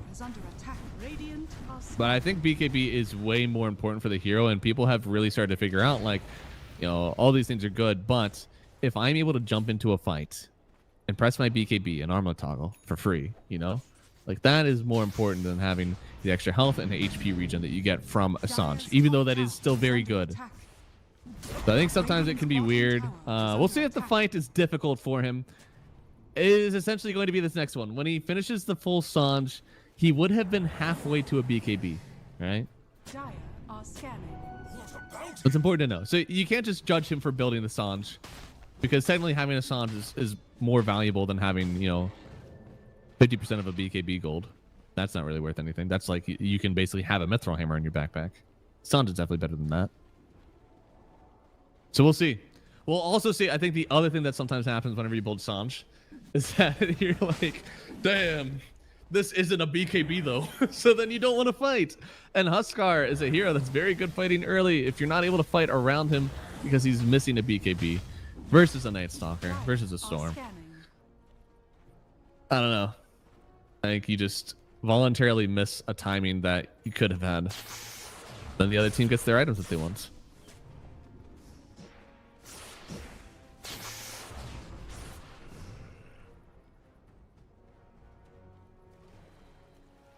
So Storm, of course, went for the Kaya, going for the Witchblade next. Deucer finishing the Manta style here soon. Looks to be about, what, 3 minutes away at her current farm rate.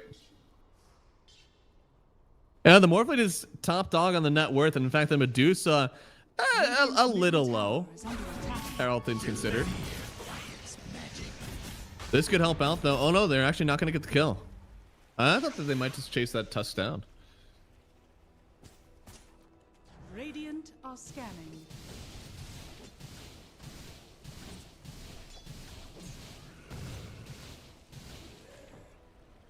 I mean, I don't think that the Morphling is necessarily like a slow farmer. Morphling actually farms pretty well if you're able to go like damn near full agi. Have the Vlads. Vlads is a huge farming item. I think it's a very good item right now as well. But you know, Medusa has split shots. I also already have the Yasha. I feel like Medusa should be farming slightly faster, but real testament to how this Morphling is playing. Oh, Jeezy. Does get the Shadow Realm off. Could TP away. They're actually getting TPs in. She'll cancel her TP while her team is showing up. I don't think she took that much damage. She definitely could have just like stayed in. Now they jump in with the rebound, getting Matson immediately. I cannot believe you canceled your TP on the Willow and you still decided to go in for this fight. Now Matson just dies. And Stonebank in danger for sure, trying to get out of this one, but the Vessel, it could be too much. 80 gold, or 80 health, not gold. He is fine for now. But this Night Stalker picked up a Spirit Vessel. Huge pickup for him, because that is something that we desperately needed versus this Huskar. And as you can see here, Huskar has a Sanj and only 1,000 gold. So still couldn't have a BKB, but he is now queuing up the BKB after his Halberd. I don't think the play is to finish this Halberd. I think you have to go Sanj BKB. I hope that he goes Sanj BKB. Bounced up on the Morphling, still going full strength though. Should be fine for now. But the fight is going to start happening on two different areas. First, they're trying to go on Storm and the Night Stalker, who does get away for a second. They're still locked onto him though, and it looks like Fortnite Man will just sacrifice himself for his team, so he'll die. Storm TP's away. Top tower is under attack. Not the greatest rotation in, but it worked. I think the important thing here is that Medusa farming to her heart's content, even going to wait to bring out a Windlace. Trying to make up for some of these slots. She had a lot of branches plus the wand. So the unfortunate part is with Dusa, if you do have like these overflowing branches, you're not using tangos. So these things are just going to stay. Stonebank, a lot of danger here. Does get the spear away from the Marcy, who's unleashed. Now drinking buddies. Gets him a little bit out of there, but now it's just going to be the Tusk that dies. And you know that Spartan, he's a good support player. He's a great teammate. He'll die for his team any day of the week. If it means that you're getting out on Mars, he's down. So Stonebank, not even a tip to give him though. Kind of cringe. On the other side, they do get the Roshan, which should be better for the Huskar. Potentially could have gotten a little bit earlier if his lane went better and his game was a bit better as well. But hey, better late than never, right? I think he did just finish the halberd as well, so he's going to pretend that this is his timing. I think the BKB is still his timing. But hey, with an Aegis, I'm sure things get better. So what else does he get from this halberd? So the base Sanj gives him the strength. So, oh, what the fight? Silence. Oh no, just dead on focus. A huge setup. You just able to banish and then silence on top of him, and he has so little agi. There's so little strength. It just doesn't matter. He dies. This does mean that there's no morphling for this fight in the mid lane, which is still happening. Gonna jump in, finding the Tusk here. Disseminate now on Stonebank as well. He's trying to get away. A huge arena though does connect onto the Night Stalker. Fortnite man, he'll die. And QB, he has a haste rune. He's fine for now. He even turns around and purges this Mars, but oh boy. Moonlight, gotta be a bit careful. So does, oh, okay. Benson does die. I mean, isn't that what Aegis is for? You get Aegis, you can die with Aegis. Okay, so with the Sanj, you get the strength, you get the 20% healing regen and lifesteal amp, which is obviously very good. So the slow resist and health regen lifesteal amp, that goes up 5%. You get 4 more strength, and then you get the evasion. Okay. Yeah, I mean, it's a decent increase. I suppose it's pretty good versus the Medusa as well. Oh wow, Medusa is going butterfly. You know, Crystal Eyes actually has so much faith in his team for this. He does believe that his team's Spirit Vessel is enough anti-regen that he can actually just go in for the damage, which is crazy because I don't think that this butterfly is like super necessary. There's not a ton of physical damage just yet. It's still a lot of magical that's even coming out from focus, but this is kind of planning for the future that like he knows eventually he will need it. So really well done. Really well done, I think, to have faith in the team for that.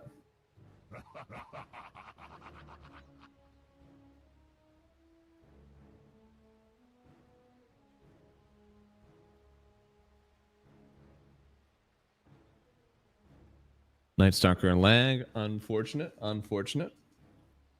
Poor Fortnite, man. He just wants to go into some no build and hit some lit headshots. Instead, he's forced to play some Dota.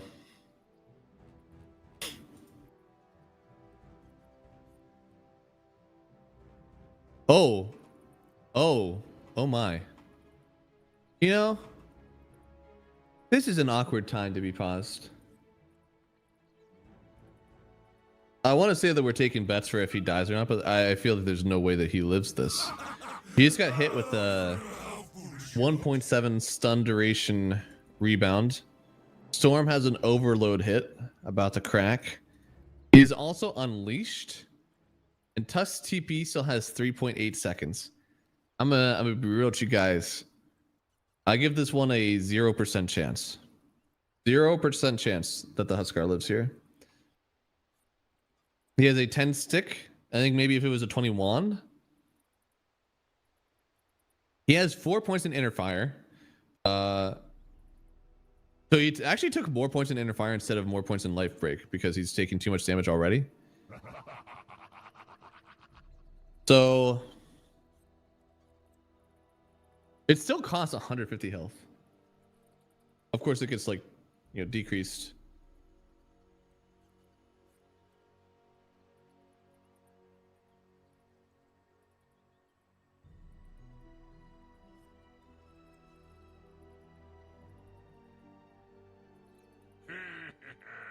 Oh man. Oh man.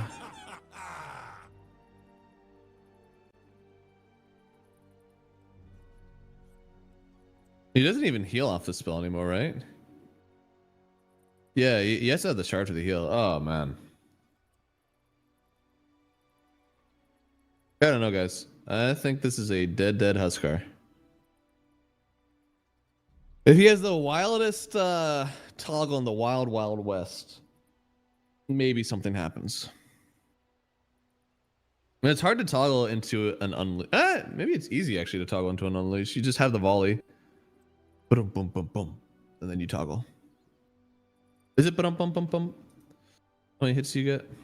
Strikes for Fury 5. But boom, boom, boom. Yeah.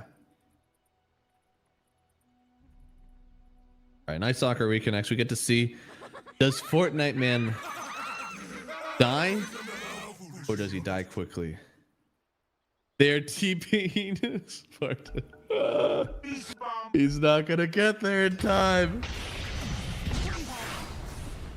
Oh! He didn't take him in the snowball! He didn't take him in the snowball! Oh. Oh my god. My waters rise. Oh. Oscar, did you disable help? Why didn't your friend save you? Oh, that's so rough. I don't know. Again, like, it's hard sometimes when you see something like that happen, because in my head, it's like he was supposed to get snowball saved there. Maybe he was slightly out of range. Maybe Huskar actually was like, do not take me in. I will win this. You know? You don't know.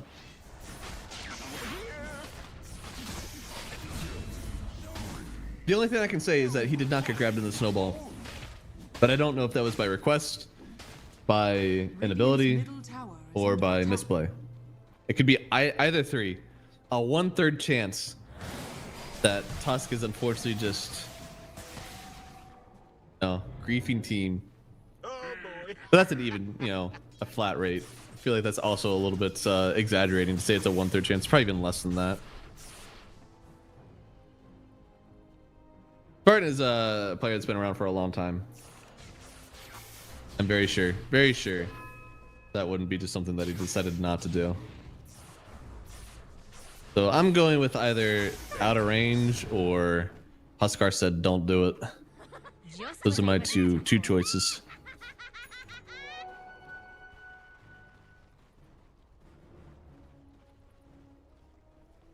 Well, Roshan could be up in another 3 minutes. That's going to be our next timing.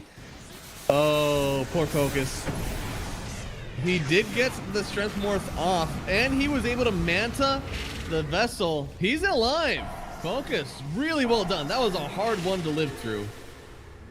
But is the rest of the team able to get any kills out of this? I think not.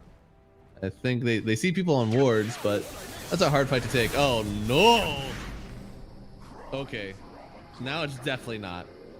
Tuss just went way too far by himself. He walked right through a ward. No, Huskar also getting vesseled, also silenced, also unleashed. How do you become an enabler on Huskar? He still doesn't have VKB. Was it on Courier? No, he's going Ags? Oh no. Huh, okay.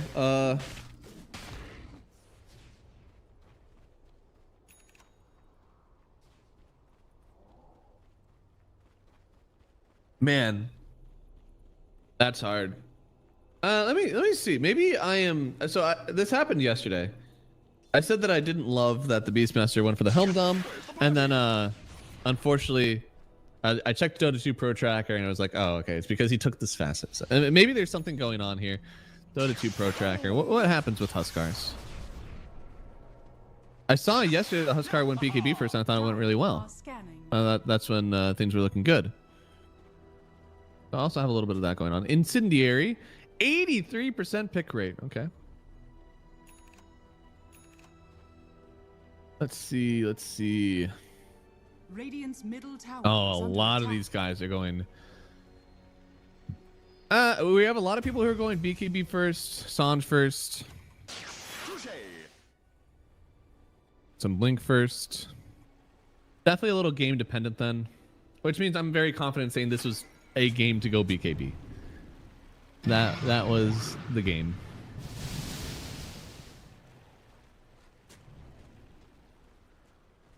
Dire's top tower is under attack. Got it. In fact, more people go BKB than Sanj on Huskar in general. Now, the timing, it doesn't say. Most people get BKB from 17 to 26 minutes. That is such a long range. That's like...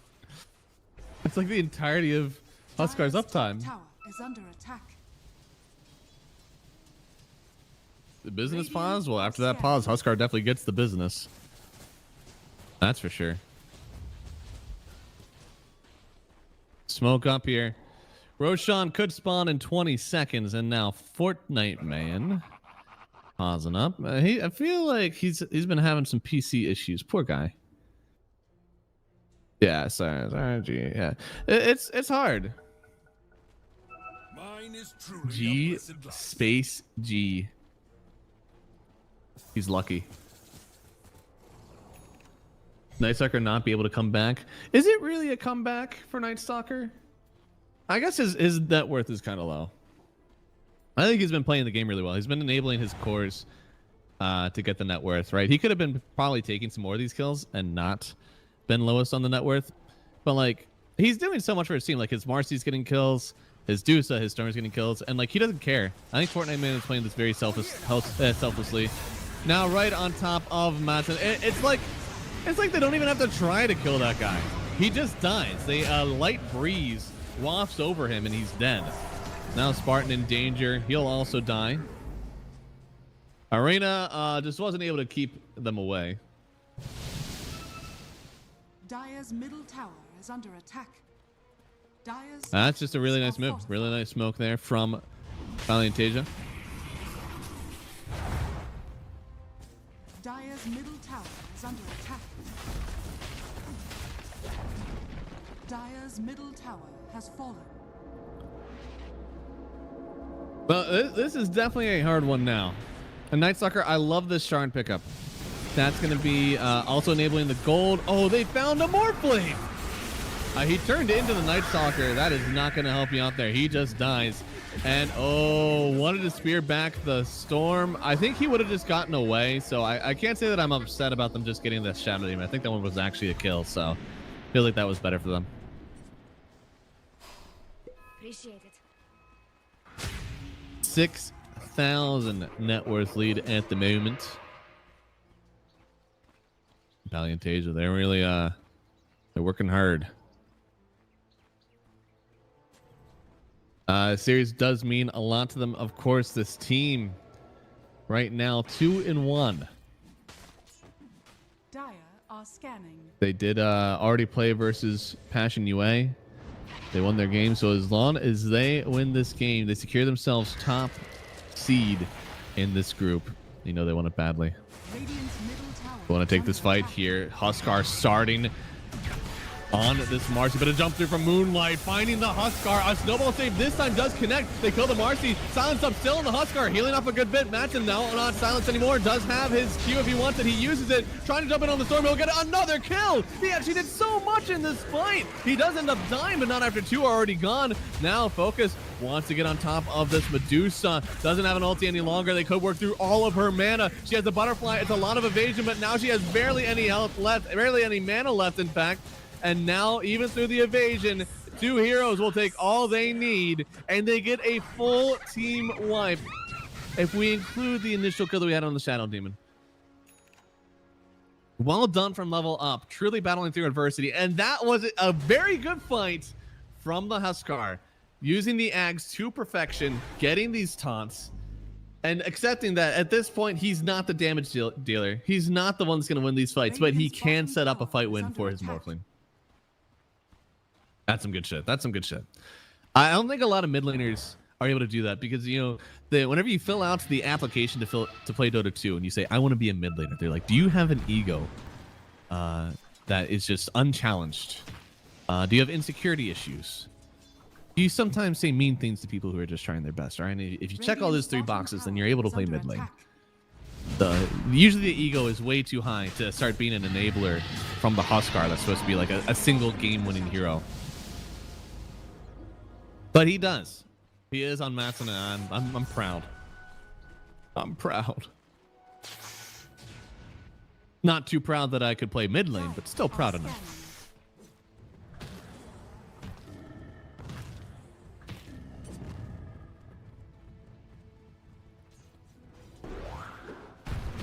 I'm surprised at this build. Most of the time when people do this, they end up going Basher. It's just phase BKB Basher. Radiant are scanning.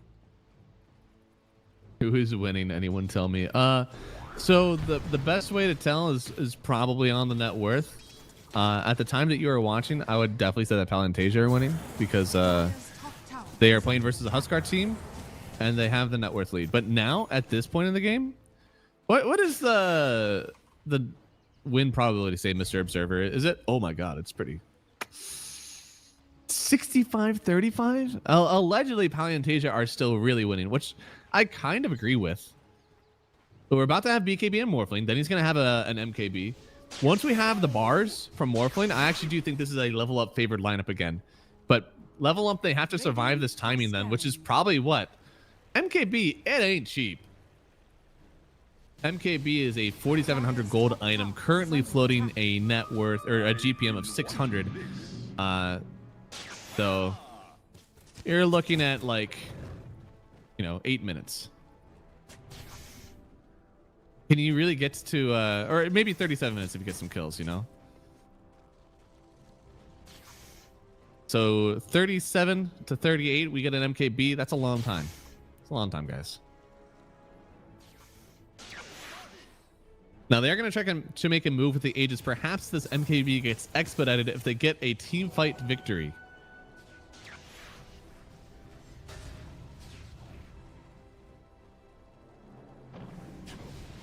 But they are holding the high ground right now on Palianytsia. Waiting, smoking. They want to be the aggressors. They're trying to go into the triangle.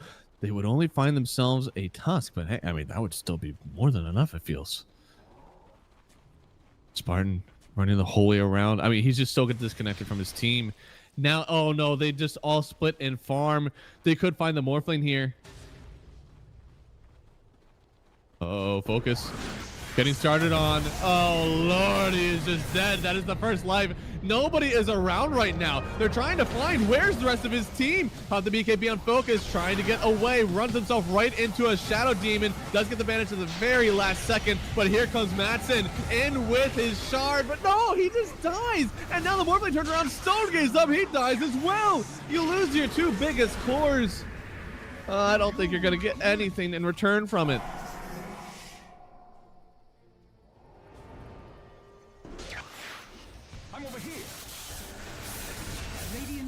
Oh, and then they get GZ as well. That was just a really, really bad map move. Level Up have at least one of these a game. Or it's just like, why on earth did you do that? And this one, it was a harder one. This wasn't quite like you went high ground and you weren't starting off for high ground. That one, I think, was like really bad. This one was more like you had Aegis and you have a BKB that just came to your Morphling and you split in farm? Really? You guys got to play together.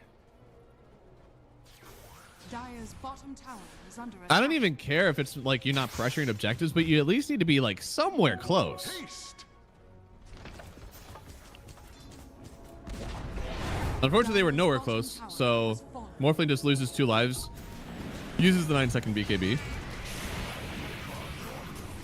QB up. Looks like he is going to die here, to be honest. He started a fight that I don't think he can cash in. They do get the Hex. That's a good Hex on Dusa, but they don't have anything that really pierces evasion just yet. So they're going to lose QBF. Matson really trying to hold the line on this backside. Doesn't have a BKB for himself, so he will fall. Now Stonebay popping the BKB for himself. He's trying to run away from the Stonegaze Dusa. A nice spear. 4-staff away as well from Focus, but now the jump in from Creeker. Forced to jump away.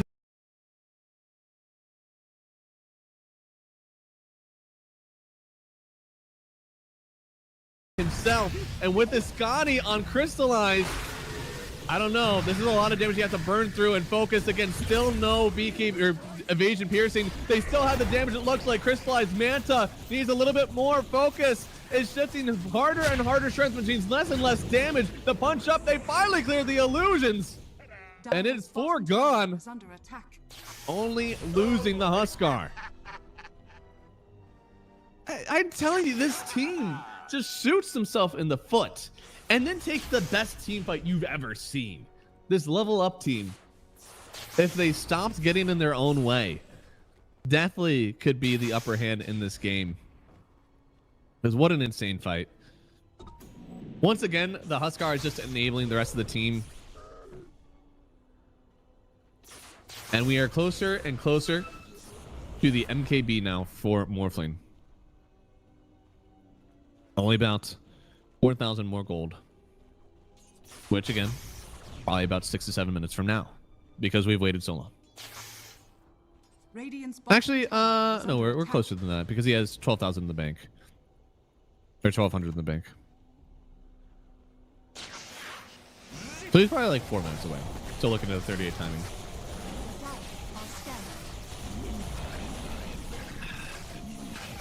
Radiant's middle tower is under attack.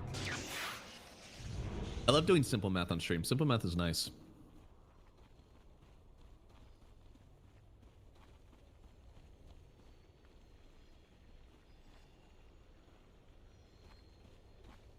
Radiant's top tower is under attack. The hard math is like, can you take a Tormentor by yourself? That one can be hard sometimes. It's some weird like 90% and, you know, regen on the Tormentor. It's all very strange sometimes.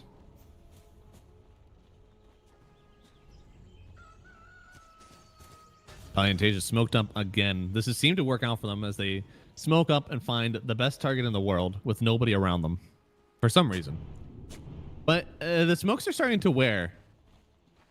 Eventually they'll be out of these magical smokes, but also, you know, this Huskar will be out of time. BKB is coming. Oh my god. No, no, no, not that way. Yes, yes, yes. This way, this way. If he gets a BKB on him, I think he is actually a gamer. Oh my god. I think this guy is able to participate in the game now. He has that one item that we've needed this whole damn time. Dire's top tower And now he is can build under whatever he attack. wants. Blink Dagger? Go for it, man. Great item. Heart? Dire's Sure. top tower has Doesn't fallen. matter to me. Hex? Radiant's Why bottom not? tower is under attack. Literally does not matter what his next item is. The only thing that mattered was this BKB.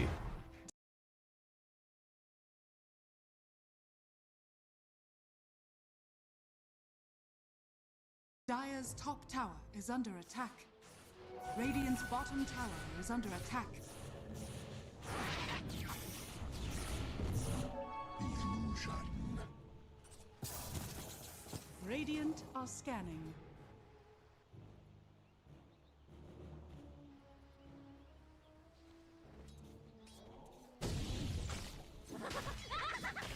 This next Rosh is going to be interesting. So it's a 2-minute Roshan. So there's plenty of time to get even more items, which I think is really necessary for this MKB. I think that's the item time we're really waiting on. He's very close. So I said 37 minutes to 38, and it looks like we're going to hit that on the dot. So 37 minutes comes up. He's just barely finishing it. I'm so good at this game. And he even gets a token. So things are looking up for the Morphling here.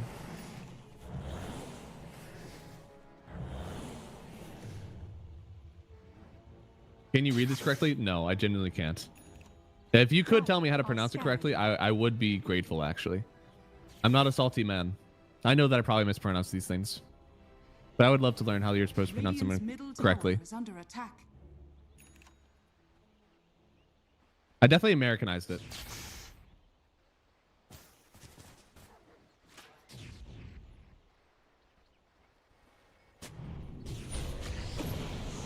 Oh, jump through.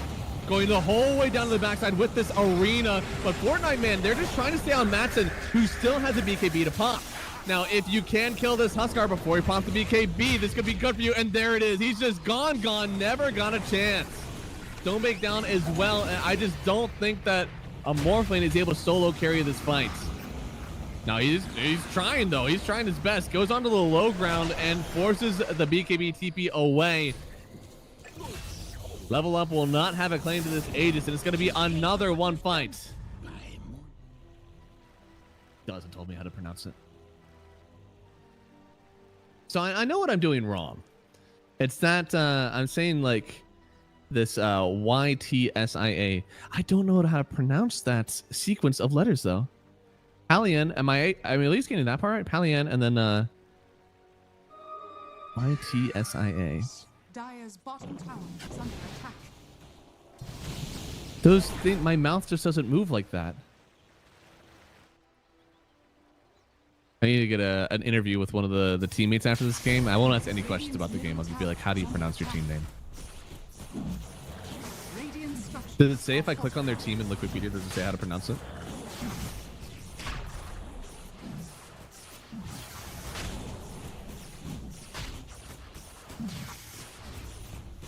Oh, it's a type of Ukrainian bread. Oh, that's very cool.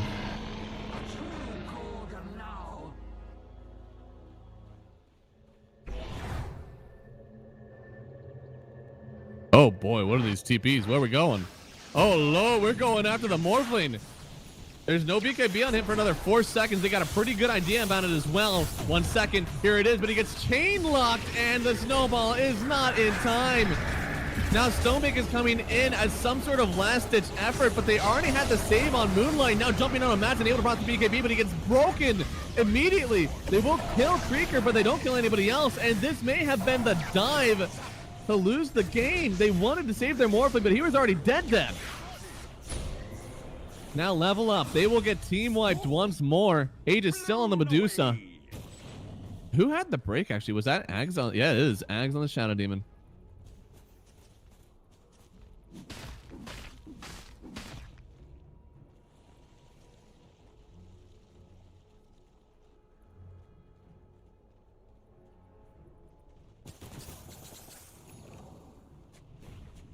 Dire's middle tower is under attack. And they're just going high ground. Dire's structures are fortified.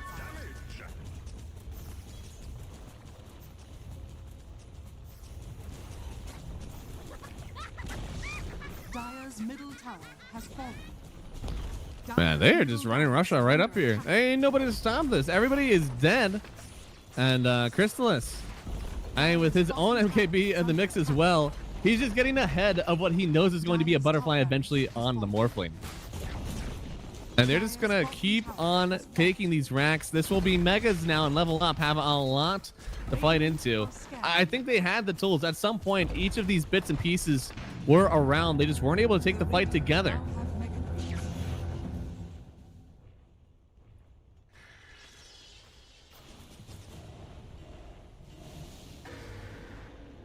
Ah, Palianytsia. I think I got it. Palianytsia. That's not too bad, actually. I have the way to say that. Palianytsia. Can do. Oh boy.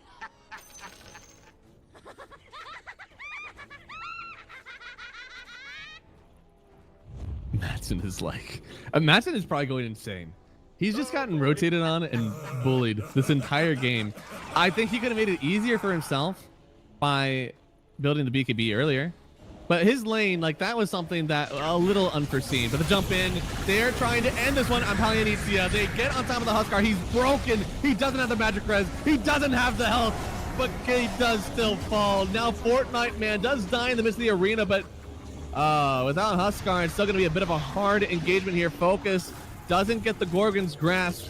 Still is turning into Medusa. Doesn't really need his mana as much, I suppose, so he feels fine being the Medusa for now. But Crystallize, yeah, does get the turnaround here. And now poor Mars getting locked into. They don't have buyback on the Huskar, and that's going to be GG. Game number 2 going to Palianytsia as well. They will take the series, and they will secure themselves top dog in CCT Series 4.